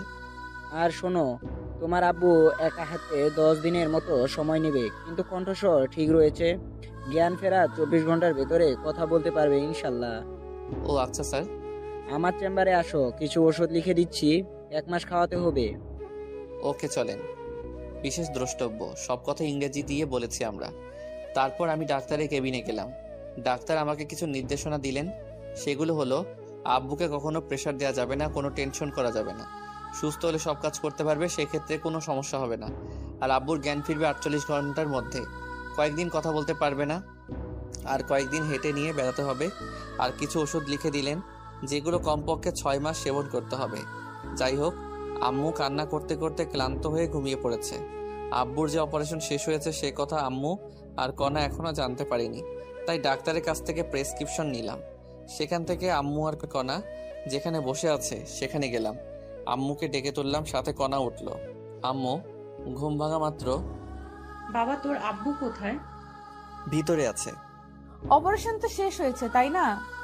মোবাইলে সময় দেখে বলল, অপারেশন শেষ হয়েছে। তোর আব্বু কোথায় সেটা আগে বল। ভিতরে আছে। অপারেশন সাকসেসফুল হয়েছে। 48 ঘন্টা আব্বুকে ডিস্টার্ব করা যাবে না। সত্যি বাবা? আমি শুধু দেখেই চলে আসবো, আমাকে নিয়ে চল বাবা। আমিও যাব। চলো, কিন্তু শব্দ করলে আব্বুর মাথার সমস্যা হতে পারে। আচ্ছা। তারপর আমি কেবিনে ঢুকলাম, সাথে আম্মু এবং কণাও আছে। কণা ঢুকে আব্বুর পালস চেক করলো, আর আম্মু ঢুকে আব্বুর শরীরে হাত রেখে দেখলো। তারপর, আম্মু এবার বাইরে চলো। আমি বাইরে যাব না বাবা, তোরা বাইরে যা। সমস্যা হতে পারে আম্মু। বললাম কোনো সমস্যা হবে না, আমি কোনো শব্দ করব না। আচ্ছা বসে থাকো, আমরা বাইরে আছি। আব্বুর পাশে একটা চেয়ার এনে আম্মুকে বসিয়ে দিয়ে আমাদের উদ্দেশ্য করে, বাবা তোরা দুজন কিছু খেয়ে আয়। আচ্ছা। আম্মু কেবিনে বসে আছে, আমি আর কণা বাইরে আসলাম। তখন, এই তোমার কার্ডে কি টাকা আছে? আমি রেখে দিয়েছি। ও, রেখে দাও, টাকা লাগতে পারে। বলেই আমি বাইরে যাওয়ার জন্য পা বাড়ালাম। কোথায় যাচ্ছ তুমি? আমি খাবার কিনে আনতেছি। দাঁড়াও, মিথ্যে বলতে পারো না, বলো কেন? মিথ্যা বললাম কখন আমি?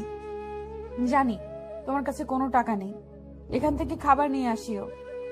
আমার হাতে ওর ডেবিট কার্ড দিয়ে, আচ্ছা তুমি কোথায় থাকবা? আসলে আমার কাছে 5,000 টাকা ছিল মাত্র। কোথায় আবার? আম্মুর সাথে। ওকে। কণা আম্মুর কাছে গেল, আর আমি বাইরে গেলাম। সেখানে ভাত না পেয়ে বিরিয়ানি নিয়ে আসলাম। 4 প্যাকেট বিরিয়ানি নিয়ে আসলাম। এসেই আম্মু এদিকে এসে তুলে খাওয়াও আমাদের। আচ্ছা চল। তারপর আম্মু আমাকে আর কণাকে খাইয়ে দিচ্ছে, আর আমরা দুজন আবার আম্মুকে খাওয়াচ্ছি। খাওয়ার এক পর্যায়ে, আজ আমি অনেক খুশি। আমরাও। আজ আব্বুর অপারেশন হয়ে অনেক শান্তি লাগছে। সেটাই। কণা টাকা না দিলে সেটা হতো না কখনো। তোর আব্বু সুস্থ হলে তোদের বিয়ে দেব। আগে আব্বু সুস্থ হোক তো। মেয়েদের মতো লজ্জা পাস কেন? আচ্ছা মামুনি, 3-4 মাস পর বিয়ে হলে কোনো সমস্যা হবে তোমার? আম্মু আপনারা যখন দেবেন আমি তখনই রাজি, কিন্তু বাসায় গিয়ে ওর সাথে আমার রেজিস্ট্রি করে রাখতে হবে। আচ্ছা মামুনি, আমরা একটু সামলে উঠি। আর শোনো, তোদের তো কাল রাতের ঘুমও হলো না। এখানে যে ব্রেঞ্চ আর ফাঁকা বেড আছে, ওখানে ঘুমিয়ে পড়ো। আচ্ছা। তারপর আমরা অনেক কষ্টে ঘুমালাম। ঘুম থেকে উঠলাম পরের দিন সকালে। সেই দিনটাও কেটে গেল। পরের দিন উঠে ভালো লাগছিল না, তাই কণাকে নিয়ে বাইরে গেলাম। একটা পার্কে আমি আর কণা বসে আছি। তখন, আচ্ছা বলো তো, তোমার শর্তগুলো পূরণ করতে হবে না? যখন তুমি আমার কথা শুনবা না তখন বলবো। আমাকে কাছে টেনে নিয়ে আমার কপালে আলতো করে একটা চুমু দিয়ে বলল, আচ্ছা। বলেই জড়িয়ে ধরলাম। তখনই কণা একটা আইসক্রিমের ভাসমান দোকান দেখে আইসক্রিমের বায়না ধরল। মহারানী আইসক্রিম খাবে। আমি আইসক্রিম এনে দিলাম। আইসক্রিম আমার একেবারে অপছন্দ। আমাকেও খেতে বলল, কিন্তু আমি খেলাম না। কণা আইসক্রিম খাচ্ছে ছোট বাচ্চাদের মতো করে। খাওয়া শেষে ঠোঁট চারপাশে আইসক্রিম লেগে আছে। তোমার ঠোঁট মুছে ফেলো। আমি পারবো না। দেখো, ঠোঁট পরিষ্কার করো, না হলে ঠোঁট কামড়ে ছিঁড়ে ফেলবো কিন্তু। ছিঁড়ে ফেলো, তোমার জন্যই তো রাখা। তারপর আর কি লাগে, ফায়দা যাকে বলে। কণাকে লিপ কিস করতে লাগলাম। কণাও আমাকে জড়িয়ে ধরলো। ওর ঠোঁটে আর এক বিন্দু আইসক্রিম লেগে নেই, তবুও আমি ছাড়লাম না ওকে। তারপর ধীরে ধীরে গলায় কিস করলাম। তখনই কণা কেঁপে উঠে আমায় জড়িয়ে ধরল। আমিও আবার শুরু করলাম। তখনই পিছন থেকে, এই আপনারা শিশু পার্কে এসব কি করেন? জরিমানা ধরা হবে কিন্তু। ইংরেজি দিয়ে বললেন কথাগুলো। দুঃখিত, আমরা যাচ্ছি। তারপর আরও কিছুক্ষণ ঘুরলাম। সন্ধ্যার দিকে আম্মুর জন্য খাবার নিয়ে হাসপাতালে আসলাম। হাসপাতালে এসে দেখি আব্বু হাত নাড়ানাড়ি করতেছে। তখনই আমি ডাক্তারকে ডেকে আনলাম। ডাক্তার আব্বুকে চেক আপ করে, I can't believe this. Any problem doctor? না, একটা সুখবর আছে। কি সেই খবর? আসলে আপনার আব্বুর শরীর অনেক ধরনের জিন বিদ্যমান, তাই আপনার আব্বুর অভিযোজন ক্ষমতাও বেশি। খুব সহজেই সব পরিবেশে খাপ খাইয়ে নিতে পারে।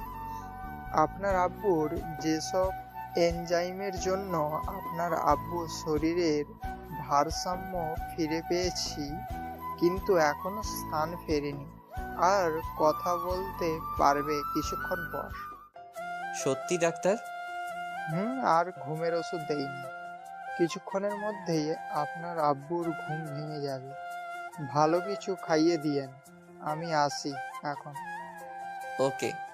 তারপর ডাক্তার চলে গেল। আমি অনেক খুশি, আব্বু আবার আগের মতো চলতে পারবে। যাই হোক, আব্বুর জ্ঞান রাত 2টার দিকে আসলো। ওঠা মাত্র আব্বুকে বাইরে থেকে আনা খাবার খাওয়ালাম।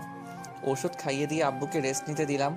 আব্বু হাত পা নাড়াতে পারে, কিন্তু পা ফেলাতে ভয় পায় আর কথা বলার চেষ্টা করে। মুখ দিয়ে বাতাসও বের হয়, কিন্তু আওয়াজটা বের হয় না। যাই হোক, আমি আর আম্মু মিলে আব্বুকে কিছুক্ষণ হাঁটালাম। তারপর আবার রেস্ট নিতে দিলাম। পরের দিন সকালে কিছুক্ষণ চেষ্টা করতেই আব্বু হাঁটতে সফল হলো। সেদিন আমাদের হাসপাতাল থেকে রিলিজ দিল। সেদিন রাতের টিকিট আমরা কেটে ফেললাম। আব্বু ইশারা দিয়ে কথা বলে টিকিট কাটা শেষে আমরা একটা ছোট হোটেলে গিয়ে রাতের খাবার খেয়ে কিছু ব্যাগে প্যাকেট করে নিলাম। সন্ধ্যার সময় এয়ারপোর্টের ভিতরে প্রবেশ করলাম। রাত 8টায় প্লেন উড়াল দিল। পরের দিন ঢাকা শাহজালাল আন্তর্জাতিক বিমানবন্দরে নেমে কণার বাসায় গেলাম এবং কণার আব্বুর নামে যা শুনলাম তা শুনে দ্রুত সন্ধ্যার সময় আমরা এয়ারপোর্টের ভিতরে আসলাম। সিঙ্গাপুরের সময় রাত 11টায় আমাদের ফ্লাইট। আগে থেকেই জানতাম অনেক সময় ভিতরে বসে থাকা লাগবে, তাই রাতের জন্য হালকা নাস্তা নিয়েছিলাম। রাত 9টার দিকে নাস্তা করলাম সবাই মিলে। আমরা এয়ারপোর্টের ভিতরের সোফায় বসে আছি। তখনই ভাবলাম আব্বুকে একটু ধরে ধরে হাঁটিয়ে নিই। সেই অনুযায়ী কাজও করলাম।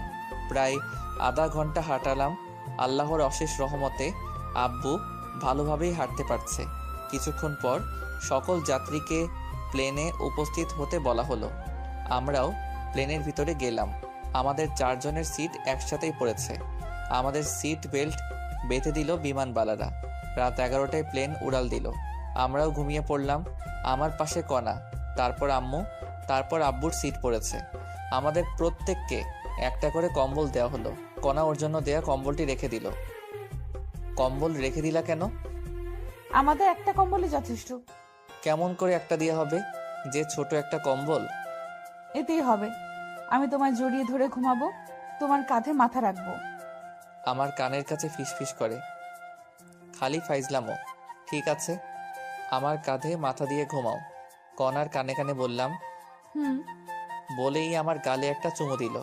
লক্ষ্মী মেয়ে। কণার কপালে চুমু দিলাম। আমি আব্বু আম্মুর দিকে দেখলাম ঘুমিয়ে পড়েছে। আব্বু আম্মুর শরীরের কম্বল ভালো করে গায়ে দিয়ে দিলাম যাতে ঠান্ডা না লাগে। তারপর সিটে বসলাম। তখন কণা আমার কাঁধে মাথা রেখে ঘুমিয়ে পড়ল। আমাকে দেয়া কম্বলটি আমাদের দুজনের শরীরে দেওয়ার চেষ্টা করলাম, কিন্তু ছোট হওয়ায় পারলাম না। আর তখন আমি বিমানবালার কাছ থেকে আরেকটা কম্বল নিয়ে কণাকে ভালো করে ঢেকে দিলাম। একে অপরের সাথে জড়াজড়ি করে ঘুমিয়ে পড়লাম। ঘুম ভাঙলো বিমানের একটা সিগনালে।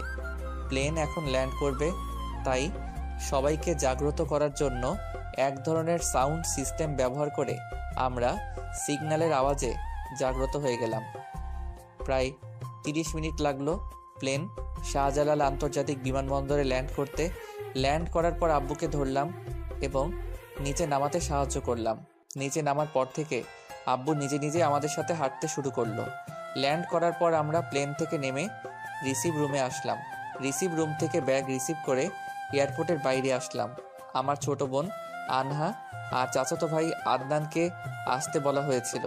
আমরা এয়ারপোর্টের বাইরে এসে দেখলাম ওরা দাঁড়িয়ে আছে। আনহা আব্বুকে দেখে দৌড়ে এসে কান্না শুরু করে দিল। আমি সান্ত্বনা দিয়ে একটা ট্যাক্সি নিয়ে আমরা সবাই কনার বাসায় আসলাম। আমি ব্যাগ নিয়ে আগেই দোতলায় গেলাম। বাসায় এসে কলিং বেল দিলাম। আমার আব্বুর বয়সী একজন পুরুষ দরজা খুলে দিল। কে আপনি? এই বাসায় কি চাই? সরি, আপনাকে তো চিনলাম না। আমি এই বাসার মালিক। আমার শাশুড়িকে ভয় দেখিয়ে বাড়ি দখল বলেই লাঠি খুঁজতে লাগলাম। বাবা, তুমি এতদিন কোথায় ছিলে? কণা পাশ থেকে এসে জড়িয়ে ধরলো ভদ্রলোককে। বাবা মানে এই লোককে? কণাকে উদ্দেশ্য করে বললাম। উনি আমার বাবা। ভিতরে আসো। আর বিয়ান আপনারাও আছেন। বাবা মাকে উদ্দেশ্য করে চলেন বেআই। তারপর আমরা সবাই সোফায় গিয়ে বসলাম। তখন আব্বু, তুমি এই 2 বছর কোথায় ছিলে? কি কাজ ছিল মামুনি? আর কোথাও তোমার যাওয়া হচ্ছে না তোমার? আর কোথাও যাব না, অবসর নিয়ে তবেই এসেছি। ভাই সাহেব, আপনি কি কাজ করতেন হঠাৎ 2 বছর হচ্ছিল না আপনার? বিয়ান, আমি একজন কমিশনার ছিলাম। আমাদের দেশে মাদকের ব্যবহার অধিক ছিল, আর আমি ট্রেনিংয়ে মেডেল জিতেছিলাম। তাই সরকার আমায় ডেকে পাঠায়। তারপর আমাদের একটা মিটিং হয়। সেই মিটিংয়ে 60টা সদস্য বিশিষ্ট একটা দল তৈরি করি। এদের মূল কাজ মাদকের গডফাদারকে ধরা। আমরা এই মিশনের জন্য উঠে পড়ে লেগে পড়ি।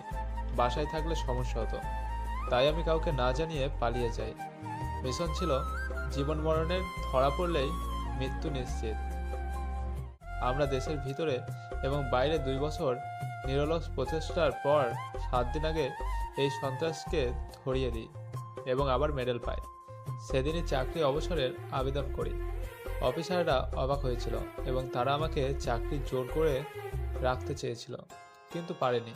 আমি পরশুদিন বাসায় এসে সব শুনলাম। বিয়ার নাকি অপারেশন হয়েছে।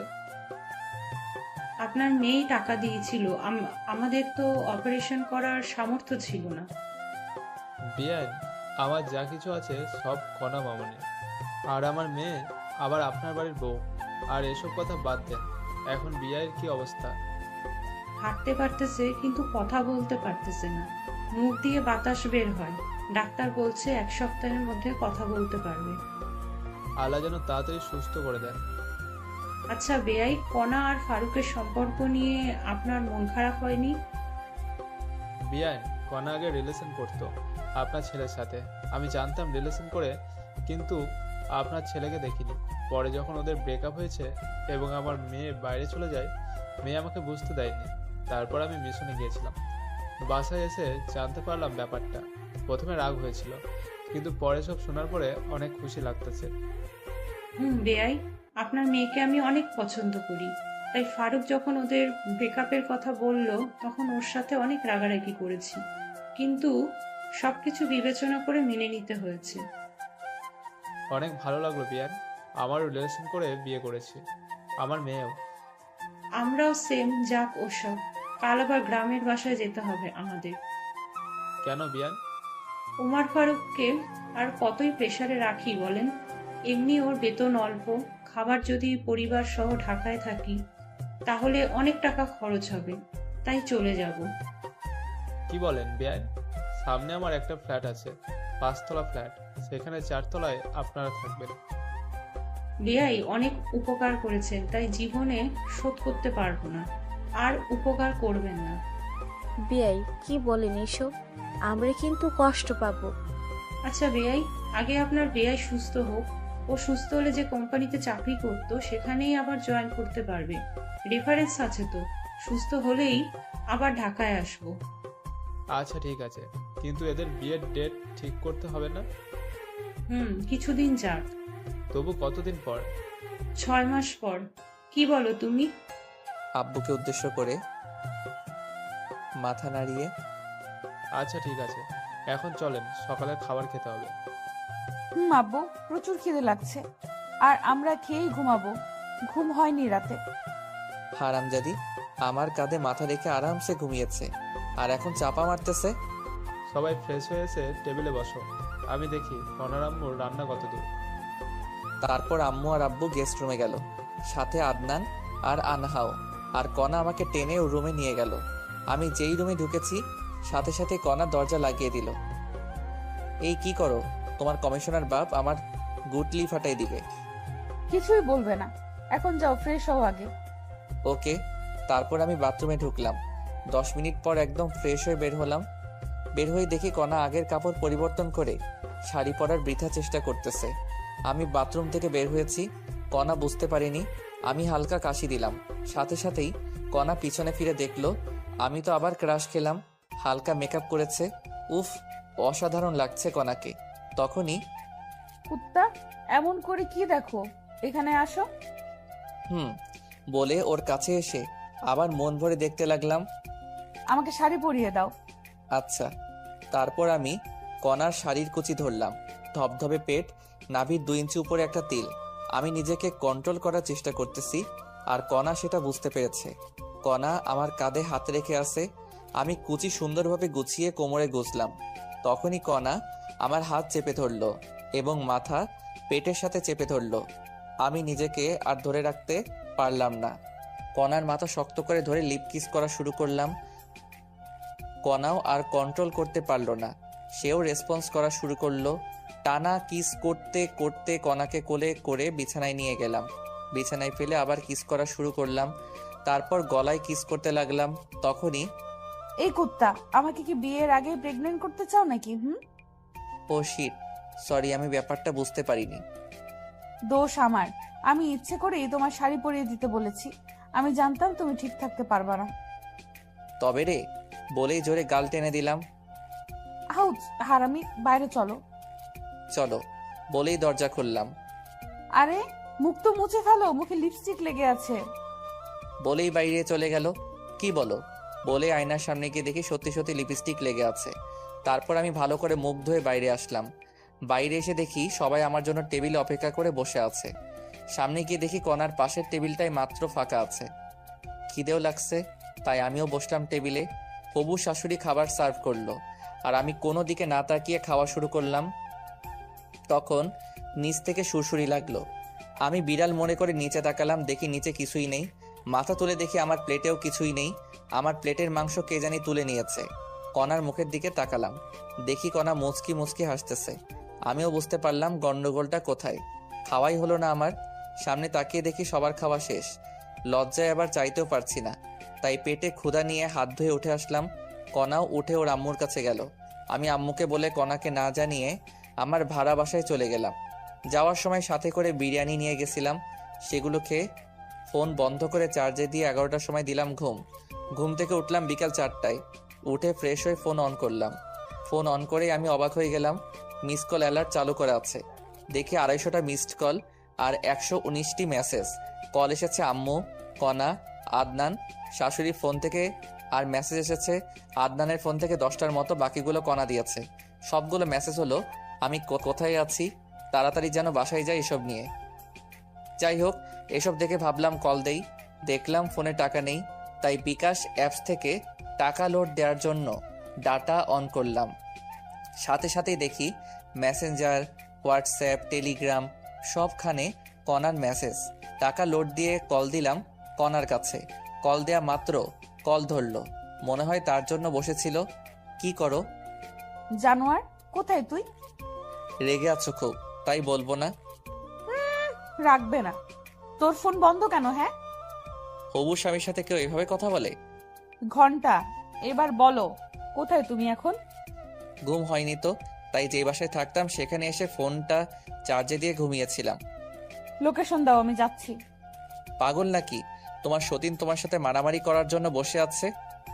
দেখো, তুমি জানো আমার রাগ কেমন, রাগিও না আমায়। ওকে, জায়গায় আসো। ওকে।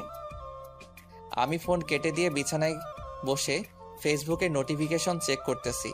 তখনই কণার আইডি সামনে আসলো। দেখলাম রিলেশনশিপ স্ট্যাটাস দিয়ে relationship with MD Omar Faruk. আমি দেখে মুচকি হাসলাম। পাগলি একটা, আমায় অনেক ভালোবাসে। জীবনে কিছু না পেলেও মনের মতো মা বাবা আর জীবনসঙ্গী পেলাম। আল্লাহর কাছে লাখ লাখ শুক্রিয়া। তারপর ফেসবুকের ভিডিও দেখতে লাগলাম। প্রায় 30 মিনিট আমার ফোনে কণার ফোন নাম্বার থেকে কল আসলো। কল ধরলাম, তখন কণা আমায় আমার দেওয়া ঠিকানায় যেতে বলল। আমি গিয়ে ওকে নিয়ে আসলাম। রুমের মধ্যে ঢোকা মাত্র কণা এসে ঠাস করে আমার গালে একটা চড় মারলো। চড় মারার পরই আমায় জড়িয়ে ধরে কান্না করতে লাগলো। আমিও জড়িয়ে ধরে, নিজেই থাপ্পড় মারলা, আবার নিজেই কান্না করছো কেন? চুপ করো। তুমি যে বাসায় আসছো আমায় বলে আসতা। আমি মনে করেছি টেবিলে তোমার খাবার মেরে দিয়েছি, তার জন্য তুমি রাগ করে বাসায় এসেছো। আমি অনেক কান্না করেছি। আমি তো আম্মুকে বলেই আসলাম। তুমি নাকি বলেছো বাইরে যাচ্ছ, কিন্তু এতক্ষণ লাগে নাকি? তাই চিন্তা হচ্ছিল আমার। না বলে আসার জন্য দুঃখিত। হয়েছে, তোমার জন্য খাবার নিয়ে এসেছি। আচ্ছা, তুমি খাইয়ে দাও। পারবো না। তাহলে আমার খিদে নেই। তারপর কণা আমায় খাইয়ে দিতে লাগলো, আবার আমিও ওকে খাওয়াচ্ছি। তখনই আমাদের বাসার মালিক আসলো। বাসার মালিকের সাথে আমার সম্পর্ক ভালো। বাড়িওয়ালা এসে, কি ফারুক, কি খবর তোমার? দুদিন থেকে দেখাই যাচ্ছে না, ঘটনা কি? ভাই, আব্বুর অপারেশনের জন্য বাইরে গেছিলাম। ইনি কে, ভাবি নাকি? আপনার ভাবি। হাফ নাকি ফুল? পরে বলবো। আচ্ছা, পরে শুনবো। এখন বাড়ি ভাড়া কবে দিবা? কাল দিব ভাই। আচ্ছা, তাহলে আমি যাই। বাড়িওয়ালা চলে গেল। কণা আমায় রেডি হতে বলল, আমি তৈরি হয়ে নিলাম। আজ আব্বু, আম্মু, ছোট বোন আনহা আর চাচাতো ভাই আদনান বাসায় যাবে। ওদেরকে বাসে তুলে দিতে হবে। আমি রেডি হয়ে রুমে তালা দিয়ে বের হলাম। কণা আর আমি রিক্সা নিয়ে কণার বাসায় গেলাম। বাসায় যাওয়া মাত্র, তোর কি আকেল জ্ঞান নেই? তুই বাইরে গিয়েছিস, কণাকে বলা লাগবে না? তোমাকে তো বললাম আম্মু। তুই বলেছিস তুই বাইরে যাচ্ছিস, কিন্তু তুই যে তোর মেসে যাবি সেটা তো বলিসনি। আর তোর ফোন বন্ধ ছিল, তাই কণা কান্নাকাটি করে অবস্থা খারাপ করছিল। বাদ দাও। তোমরা রেডি হয়েছো? প্রায় বাস কটায়? রাত 9টায়। এখন 6টা 30 বাজে। তাহলে সমস্যা নাই। খেয়েছো তোমরা? তোর জন্যই বসে আছি। চলো। সন্ধ্যা 7টার দিকে সবাই মিলে একসাথে বসে খেলাম। খাওয়া শেষে সবাই কণার আব্বু আম্মুর কাছ থেকে বিদায় নিয়ে রওনা দিলাম। আমি আব্বু আম্মু ভাই বোনদের গাড়িতে তুলে দিয়ে কণাকে বাসায় রেখে মেসে যাব। যাই হোক, স্টেশনে গিয়ে বসে আছি। কণা, আম্মু আর আনহা গল্প করতেছে। অত্যন্ত গরম এখন, তাই আম্মু আমাকে পানির বোতল আনতে বলল। আমি রাস্তা পার হয়ে একটা দোকানে গেলাম। দোকানে প্রচুর ভিড়, তাই দাঁড়িয়ে আছি। আর ওদিকে, আম্মু তুমি আবার কবে আসবা? তোমার শ্বশুর সুস্থ হলে। আম্মু, আমরা কিন্তু এখনো আলাদা বাসায় থাকতে পারি। আমি আর আপনার ছেলে চাকরি করি কেন? কিছুদিন যাক, তারপর। বলেই কণার কপালে একটা চুমু দিল। তাড়াতাড়ি আসো। তোমরা আর আমার এই ননদটাকেও ভালো স্কুলে ভর্তি করাতে হবে। পরে সেটা ভাবি। আমার পরীক্ষার সব কমপ্লিট, 6 মাস পর পরীক্ষা। সত্যি? তাহলে আমি তোমার পরীক্ষার আগে যাব ওখানে। আচ্ছা ভাবি, আসিও, অনেক মজা হবে। যাই হোক, ওরা এমন আরও কথা বলতেছে, আর এদিকে আমি পানির বোতল কিনে রাস্তা পার হচ্ছি। তখনই প্রায় 2 বছর পর চিরচেনা আব্বুর কণ্ঠস্বর শুনতে পেয়ে দৌড় দিলাম। আমি তো শকড হয়ে গেলাম, আবার অনেক খুশি লাগতেছে। কিন্তু আব্বু কি জানি ইশারা করতেছে আর বলতেছে, আরে পাগল ছেলে, সামনে দেখ। বলেই আব্বু আমার কাছে দৌড়ে আসতেছে। আমি সামনে তাকিয়ে দেখি 20 হাত দূরে একটা সিএনজি 60 কিলোমিটার/আওয়ার বেগে ছুটে আসতেছে। সিএনজি এর গতি দেখে আমি ভয়ে কি করব ভেবে পাচ্ছি না। আমার ব্রেন কাজ করা বন্ধ করে দিয়েছে। আমি আমার মৃত্যু দেখতে পারতেছি। আমি ভয়ে চোখ বন্ধ করলাম। তখন আমার মনে হলো আমায় কেউ আচমকা টান দিল। আমি বুঝতে পারলাম আমি কোথাও পড়ে গিয়েছি, কিন্তু আমার শরীরে মনে হয় শক্তি নেই। কেউ একজন আমায় ধাক্কাচ্ছে। তখনই আমার চিন্তা শক্তি কাজ করা শুরু করে দিল। আমি চোখ খুললাম। খোলা মাত্র, বাবা তোর কিছু হয়নি তো? কিছু হয়নি তো মনে হয়, বলেই দাঁড়িয়ে আমার শরীর দেখতেছি। চারপাশে দেখে আসবি না। ভুল হয়েছে, এবার চলো। চল। আম্মুকে বলিও না, আবার চিন্তা করবে। আচ্ছা। তারপর আমি আমার শরীরের ধুলা ঝেড়ে ফেলে দিলাম। তারপর আব্বু আর আমি, আম্মু, কণা আর আনহাদের কাছে আসলাম। আব্বু যখন এসে সবার সামনে কথা বলল, সবাই আনন্দে হই দিয়ে উঠল। আর আম্মু তো খুশিতে কান্না কান্না করতে লাগলো। তখনই, এই একসাথে এত খুশি কোথায় রাখি? তুমি যাও, বাবার জন্য ফলের রস নিয়ে আসো। ওকে যাচ্ছি বলে যেতে লাগলাম। কোথায় যাচ্ছিস? ফলের রস নিয়ে আসি। লাগবে না। আব্বু নিয়ে আসুক না। আরে ফারুক, কোথাও যাও না। জানো কি হয়েছিল একটু আগে? কি হয়েছিল আব্বু? কিছু হয়নি বলেই আব্বুর মুখ চেপে ধরলাম।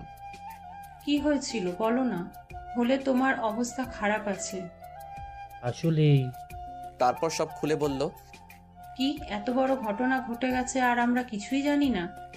তোর যদি কিছু হয়ে যেত তাহলে আমি কি নিয়ে বাঁচতাম বাবা? আরে চিন্তা করো না তো, কিছু হয়নি তো। হলে আর কি হতো, মরে যেতাম। কান্না করার মতো কেউ নেই। এসব কথা বলিস না বাবা, আমার একটাই ছেলে বাবা। চলো তো একটু ওয়াশরুমে যাব। চলো। তারপর আম্মুকে চুপ করে থাকতে বললাম। আব্বু আমার আম্মুকে সান্ত্বনা দিচ্ছে আর আমি কণাকে নিয়ে বাস কাউন্টারের ওয়াশরুমে ঢুকলাম। কণা ভিতরে ঢুকে উকি দিয়ে কি জানি দেখলো। তারপর হঠাৎ দরজা বন্ধ করে দিয়ে আমার শার্টের কলার ধরলো। তখন, এই কি করছো? তুই কি বললি কিছুক্ষণ আগে? কি বলছি আমি? কি বললি তুই মরে যাবি? তোর কিছু হলে আমি কি নিয়ে বাঁচবো বল? সরি, আর বলবো না। সাবধানে দেখে শুনে বের হবো না তুমি? তোমার কিছু হলে আমি কি নিয়ে বাঁচবো? কলার ছেড়ে দিয়ে আমায় জড়িয়ে ধরে কান্না করতে করতে কথাগুলো বলল। তোমার আর আম্মুর দোয়া আর আল্লাহর রহমত থাকলে আমার কিছু হবে না। সব সময় তোমার জন্যই দোয়া করি আমি। এবার কিস করো। তাই তো, তোমায় অনেক ভালোবাসি। কচু বাসো, তাই তো আমার কথা চিন্তাও করো না, শুধু বাজে কথা বলো। মৃত্যু ছাড়া আমি তোমায় ছেড়ে কোথাও যাব না বলেই জড়িয়ে ধরে কপালে চুমু খেলাম।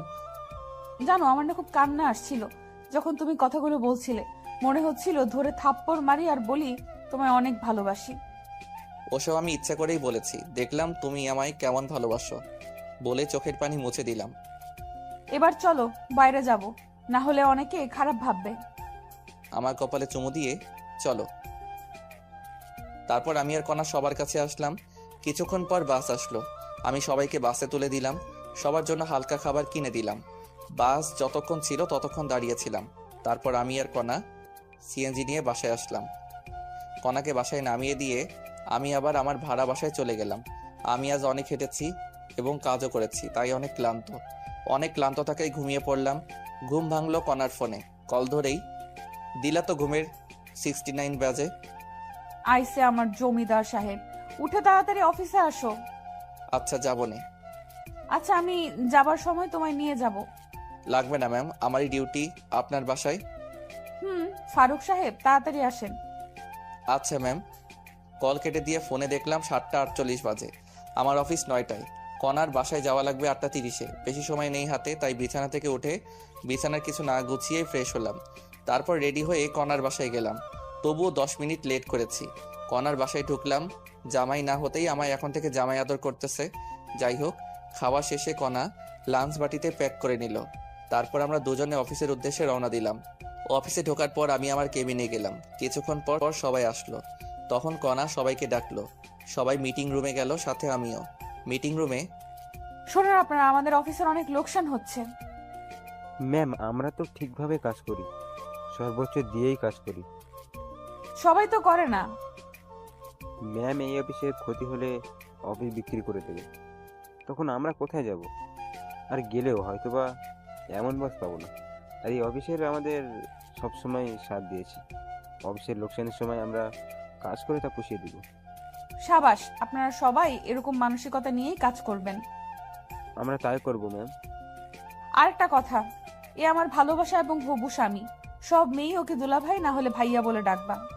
আমাকে ওর কাছে এনে হাত ধরে বলল, ম্যাম খাওয়া দেন।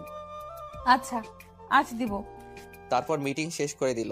কণা সবাইকে খাওয়ালো। তারপর আবার কাজ করতে লাগলাম। অনেকদিন আসতে পারিনি, অনেক কাজ পড়ে আছে। কাজ করতে করতে দুপুর হয়ে গেল। লাঞ্চের সময় কণা ডাকলো। কণার কেবিনে লাঞ্চ করলাম। লাঞ্চ শেষে আবার কাজ করতে লাগলাম। ছুটি হলে কণা আর আমি অফিসের গাড়ি নিয়ে একটু ঘুরে বেড়াই। তারপর কণার বাসায় গিয়ে রাতের খাবার খেয়ে বাসায় যাই। এভাবে চলে গেল 7 দিন। অফিসের কাজের প্রচুর চাপ, কোম্পানির লোকসান, সবাইকে দিয়ে তুলে নেওয়া হচ্ছে। এই মাস প্রায় শেষ হয়ে যাচ্ছে। মাসের আছে 5 দিন। অফিস যাওয়ার জন্য বের হয়েছি। তখন মেসেঞ্জারে আমার গ্রামের এক বান্ধবীর কল পেলাম। কি রে ফারুক, কেমন আছিস? আলহামদুলিল্লাহ, তুই কেমন আছিস? দুলা ভাই আর ভাগিনা কেমন আছে? ভালো ছিলাম, কিন্তু কয়েকদিন থেকে নেই রে মামা। কেন, কোনো সমস্যা হয়েছে কি? তোর দুলাভাইয়ের হার্টের অপারেশন করা লাগবে। টাকা ম্যানেজ হয় নাই? সব কমপ্লিট। আর তুই তো জানিস আমরা পালিয়ে বিয়ে করেছি, এই জন্য এখনো মেনে নেয়নি। আর তোর দুলাভাইয়ের অসুস্থতার জন্য কোম্পানি থেকে লোন নিয়ে অপারেশন করাচ্ছি। খুব ভালো করেছিস। আমার কি কোনো হেল্প লাগবে? ঢাকায় আমার চেনা পরিচিত তুই আছিস, আর অপারেশনের সময় আমি মেয়ে মানুষ, কেমনি দৌড়াদৌড়ি করব। তুই কি একটু 2 দিন সময় দিতে পারবি? আচ্ছা, কবে যাওয়া লাগবে? আজকে আয়, কাল তাহলে অপারেশন হবে। সীমার ফোন কেটে দিয়ে কনাকে টেক্সট করে জানিয়ে দিলাম আমি 2 দিন অফিসে যেতে পারবো না। আমার বন্ধু অসুস্থ, অপারেশন হবে, তাই হাসপাতালে যাব। আর আমাকে এই 2 দিন কল দিও না। আমি জানি কনা আর আমায় 2 দিন কল দিবে না। তারপর আমি ব্যাগ গুছিয়ে রওনা দিলাম সীমার বাসার উদ্দেশ্যে।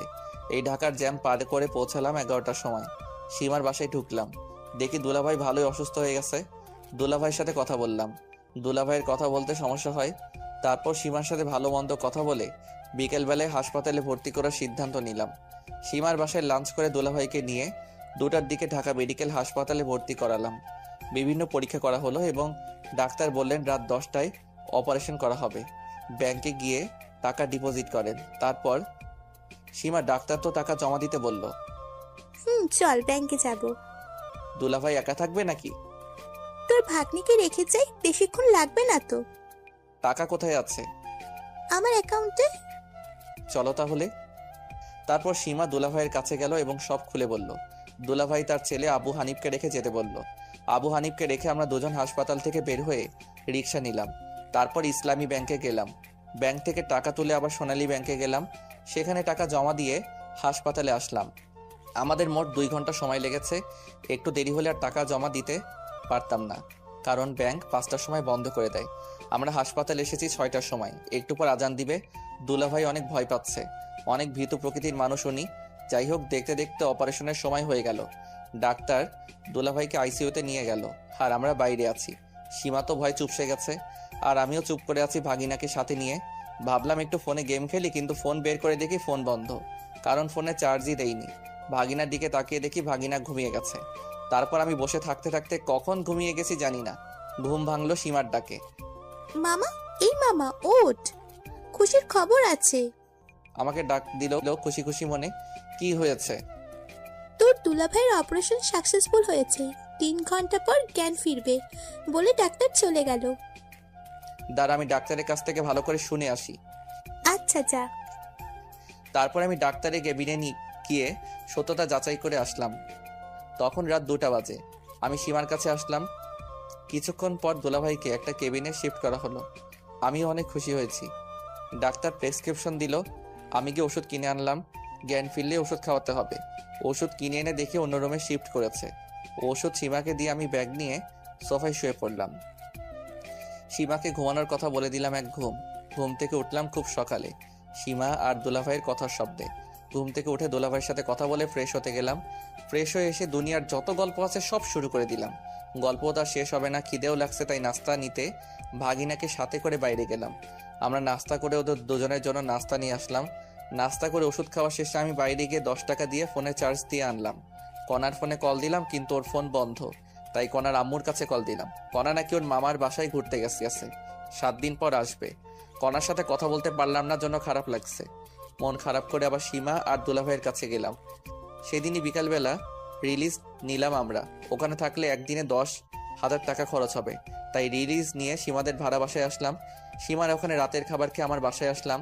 আবার পরের দিন থেকে অফিসে গেলাম। অফিসে গিয়ে কিছু ভালো লাগে না, মন শুধু কনাকেই খুঁজে বেড়াচ্ছে। তাই ফোন বের করে কনাকে কল দিলাম, কিন্তু ফোন বন্ধ দেখাচ্ছে। মেজাজ তো খুব খারাপ হয়ে গেল, তবুও কাজ করতে লাগলাম। দুপুরবেলা লাঞ্চ করলাম অফিসের ক্যান্টিনে। লাঞ্চের পর আবার কাজ করা শুরু করলাম। একাকিত্ব ভালো লাগছে না, তাই অফিসের এক মেয়ে কলিগের সাথে একটু ভাব জমালাম। ভালোই ভাব জমে গেল একদিনের গল্পে।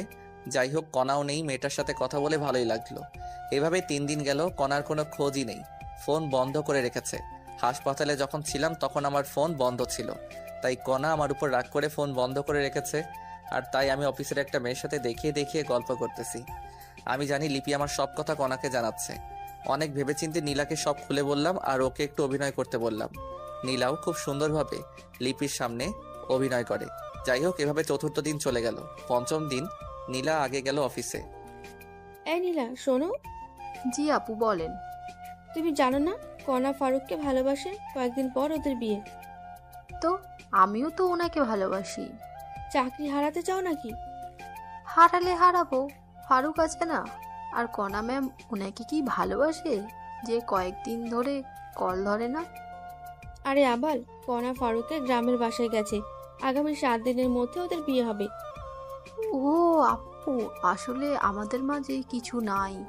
ভাইয়া অনেক ভয়ে ছিল যে ম্যাম বোধহয় রাগ করে চলে গেছে, আর ম্যামের ঠিকানাও কেউ দিচ্ছিল না। তাই ভাইয়া প্ল্যানটা করে, কারণ ভাইয়া জানে আপনি সব কথা কণা ম্যামকে বলবেন। তাই নাকি? ফারুক ভাইকে যতটা ফাজিল ভাবতাম, উনি তো দেখি তার চেয়েও বেশি ফাজিল। আপু, আর আমার চাকরি যেন কিছু না হয়।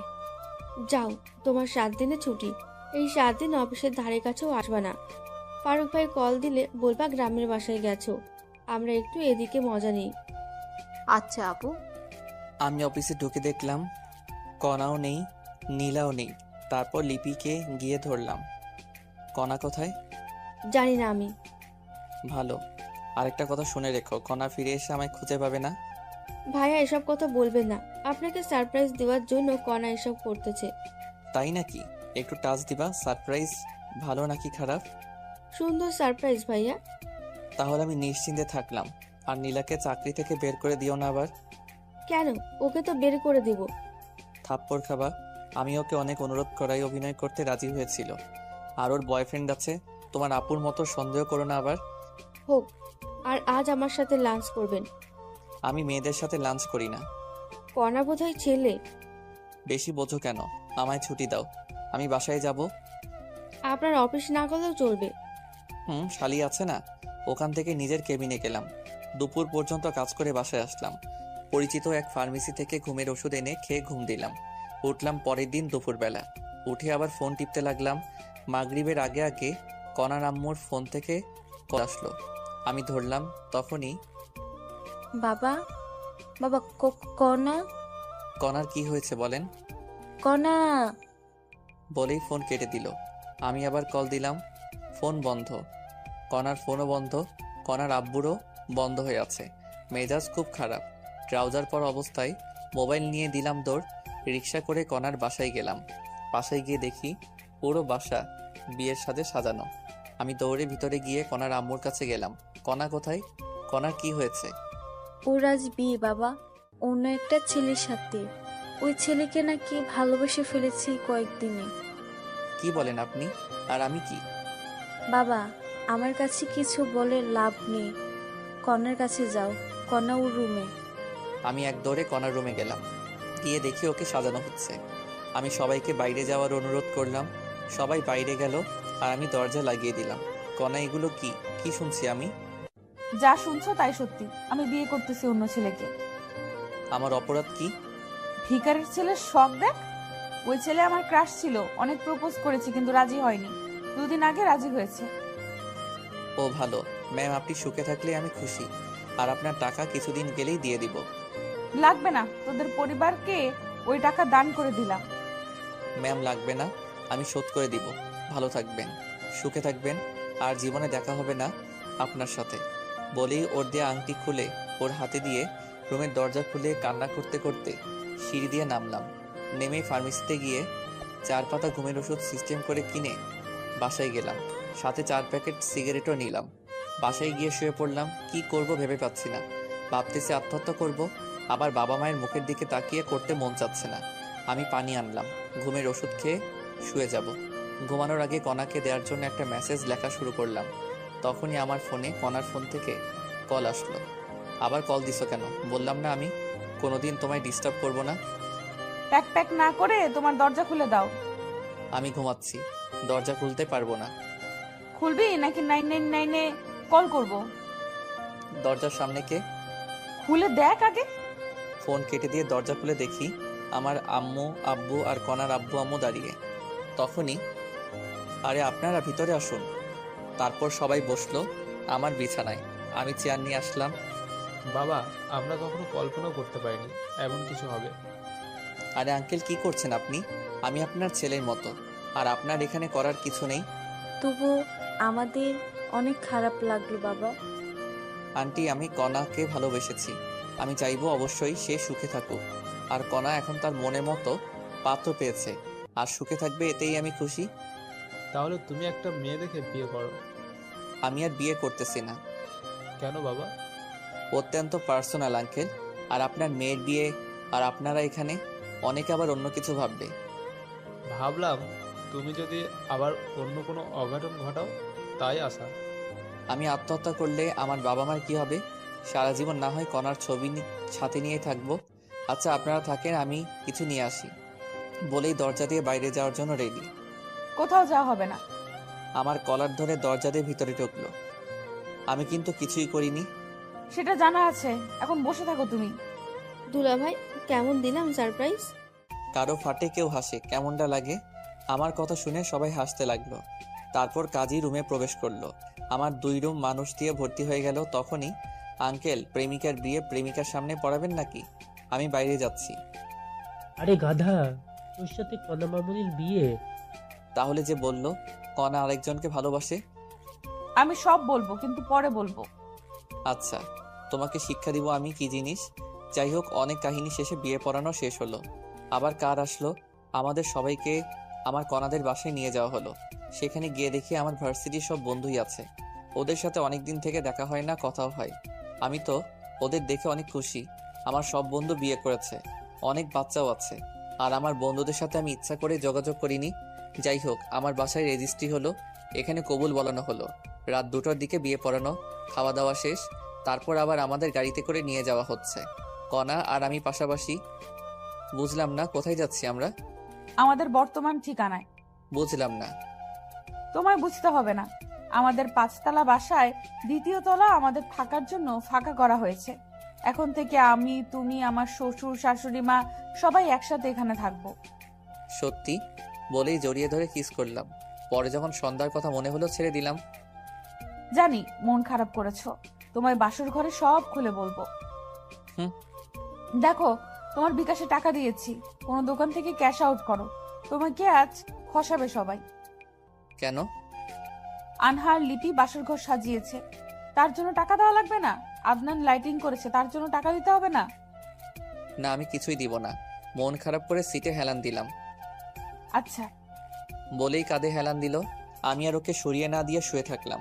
কিছুক্ষণ পর একটা 5তলা বাসার সামনে আসলাম। বাড়িটা লাইটিং করা। আমার বুঝতে বাকি থাকলো না আমরা কোথায় এসেছি। আমি নেমে সোজা সিঁড়িতে উঠতেছি, তখনই ও জমিদারের পোলা, তোর বউকে নিয়ে যাবে। হেঁটে আসবে। আমি হেঁটে যাচ্ছি। তারপর কণা উঠতে ধরলো। কাপড় লম্বার মাটিতে লেগে থাকার কারণে পায়ের সাথে লেগে পড়ে গেল। সাথে সাথেই আমি দৌড়ে নিচে নেমে আসলাম। ব্যথা পেয়েছো? না। কোলে করে নিয়ে যা, হারামজাদা, দেখিস না হাঁটতে পারতেছে না। তারপর ভদ্র ছেলের মতো কণাকে কোলে নিলাম। তারপর সিঁড়ি দিয়ে ওঠা শুরু করলাম। সবাই হাততালি দিচ্ছে। আর কণা আমার হাতে কামড় দিল। আরে করো কি? ফেলে দিব কিন্তু। মার খাবা নাকি চুপচাপ নিয়ে চলো। তারপর আমি দোতলায় উঠলাম কণাকে কোলে নিয়ে। আমার বাসর ঘরে ঢুকতে দেওয়া হলো না, আমায় সোফায় বসায় রাখা হলো। আর কণাকে লিপি এবং আনহা মিলে একটা রুমে নিয়ে গেল। আমি সোফায় বসে থাকতে থাকতে বিরক্ত হয়ে গেলাম। সাথে সাথে ফ্রি ফায়ার বের করে খেলা শুরু করলাম। জানি না কতক্ষণ গেছে। কিছুক্ষণ পর আনহা এসে আমার ফোন কেড়ে নিল। ফোন দে, মাইনাস লাগলে ফাটাবো তোকে। আমি খেলতেছি, তুই রুমে যা, তোর জন্য ভাবে বসে আছে। ভাবি হয়, একটু সময় দে, আমি ম্যাচটা শেষ করি। যা বলছি, না হলে আব্বু এসে থাপ্পড় মারবে। মানে আনহা, রুম কোনটারে? আজকে প্রথম আসলাম তো এই বাসায়। টাকা দে আগে। ভাগ, লাগবে না, আমি যাবই না। কিছু তো দে। ধর। ওই রুমে যা। আচ্ছা। তারপর আমি রুমে গেলাম। দরজার সামনে গিয়ে হালকা কাশি দিলাম। সাথে সাথে লিপি আসলো। 2 লাখ টাকা দেন। আনহাকে দিয়েছি। কত দিচ্ছেন? 2। আরো 1000 দেন। তোমারই বোনের টাকা, নাও, সমস্যা নেই। হোক, তবুও দেন। তারপর লিপিকে 1000 টাকা দিয়ে রুমে ঢুকলাম। তারপর দরজা বন্ধ করলাম। কণা এসে আমায় সালাম করে গেল। আমি ওর সাথে কোনো কথা না বলে একটা বালিশ আর একটা কম্বল নিয়ে সোফায় গিয়ে শুয়ে পড়লাম। কিছুক্ষণ পর কান্নার আওয়াজ পেলাম। উঠে গিয়ে, কান্না করবা না, ঘুমাতে দাও। তুমি সোফায় ঘুমাচ্ছ কেন? এমনি ভালো লাগছে না, তাই। তুমি কি চাও আমি চলে যাই? চুপ করে আছি। যে রাগী চলে গেলে আর আসবেই না, তাই চুপ করে আছি। আচ্ছা যাচ্ছি। বলে দরজার দিকে রওনা দিল। কোথাও যাওয়া লাগবে না বলেই হাত টেনে ধরলাম। কি হয়েছে সেটা বলবা প্লিজ? জানো সন্ধ্যায় কি হয়েছিল? আমার মাথায় যে টেনশন ছিল, ভাগ্য ভালো আসার পথে গাড়ির নিচে মাথা দেইনি। এমন পাগলামো কথা আর বলবা না। আর সত্যি জানলে তুমি রাগ করবা না, সেটা আমি জানি। তাহলে বলো সেটা। শোয়ার পর তোমার বুকে শুয়ে তারপর বলবো। ঠিক আছে, এই ভারী শাড়ি পরিবর্তন করো আগে, আর পাতলা শাড়ি পরো। খালি অন্য ধান্দা। তোমার যা ইচ্ছা পরো। ওকে। তারপর আমি বাথরুমে গিয়ে টি শার্ট আর ট্রাউজার পরলাম। পরে কণা গেল। নীল কালারের জামা পাজামা পরেছে, লাইটের আলোয় অনেক সুন্দর লাগতেছে, মনে হয় এখনই কোনো ঘটনা ঘটাই। তারপর লাইট অফ করে দিলাম। কথাটা আমায় জানতেই হবে। আমি শুয়ে পড়লাম আর কণা আমার বুকে মাথা রেখে শুয়ে পড়লো। এবার বলো কি হয়েছে। তাহলে শোনো, তোমাকে সেদিন আব্বু একটা মেয়ের সাথে রিক্সায় দেখেছে। আব্বু এসে অনেক রাগারাগি করে। তারপর আমি ওই হসপিটালে গিয়ে খোঁজ নিয়ে দেখি ওই মেয়ে তোমার বান্ধবী হয়। তারপর আমি সবাইকে বুঝিয়ে বলি, আর তুমি হসপিটালে কি করো না করো সব আমি ফোনে দেখছিলাম। আমার ফোনে আমার ভয় হচ্ছিল কোনো কারণে তোমায় হারিয়ে ফেলতে পারি, তাই আব্বুকে সব খুলে বলি। তারপর আব্বু, শ্বশুর আব্বু আর শাশুড়িকে আসতে বলে। তারা আসার পর আমাদের এই বাসায় উঠি, বাসা গোছানোর কাজে লেগে পড়ি। আর আমার সাথে সবসময় আনহা ছিল, তাই তোমার কাছে কল দিতে পারিনি। আর আজ থেকে আমরা সবাই এই বাসায় থাকবো। ও এই ব্যাপার। জানো, যখন শুনলাম তুমি অন্য কাউকে ভালোবাসো, তখন মনে হচ্ছিল আত্মহত্যা করি। খবরদার এসব আর মুখেও আনবে না। আমার যে কষ্টগুলো হয়েছে সেগুলো কি হবে? সুদে আসলে পরিশোধ করে দেব। কেমনে? পরে জানতে পারবা। এখন বলো, ভবিষ্যৎ প্ল্যান কি তোমার? ফুটবল টিম বানাবো। ফুটবল আমার প্রিয় খেলা। ইস, শখ কত! আমারও তো লাগবে না, একটা ছেলে আর একটা মেয়ে হলেই হবে। আমি মজা করছিলাম, আমারও সেম চাওয়া। ছেলেটা আগে হলেই ভালো। না, মেয়েই হবে, বড়জন মেয়েই হবে। তোমার ইচ্ছা। হুম। জানো, আমার স্বপ্ন আমার একটা মেয়ে হবে, অনেক কিউট হবে। নাম রাখবো ফারিয়া। ফারিয়া আমাদের পরিবারের সবারই আদরের হবে, পরিবারের সবাইকে মাতিয়ে রাখবে, দাদু দিদার সাথে খেলবে, এইটুকুই। আমার বউটা দেখে অনেক কিছুই ভাবে বলেই কপালে চুমু দিলাম। তাড়াতাড়ি আমার মেয়ে চাই। তাহলে যুদ্ধে নামতে হবে। নেমে পড়ো। বলা মাত্র আমি কণার নিচের ঠোঁট কামড়ে ধরলাম। উপস, কি ফিলিংস!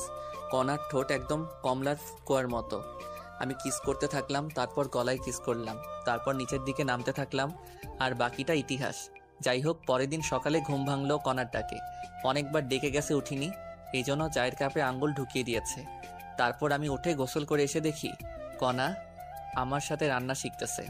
সকালে নাস্তা করে গল্প, তারপর লাঞ্চ, লাঞ্চের পর রাতের খাবার। এভাবেই ঘুরে বেরিয়ে গেল 7 দিন। আজ থেকে অফিসে আছে। সকালবেলা কণাকে আম্মু আর রান্নাঘরে ঢুকতে দেয় না, তবুও কণা জোর করে ঢুকে।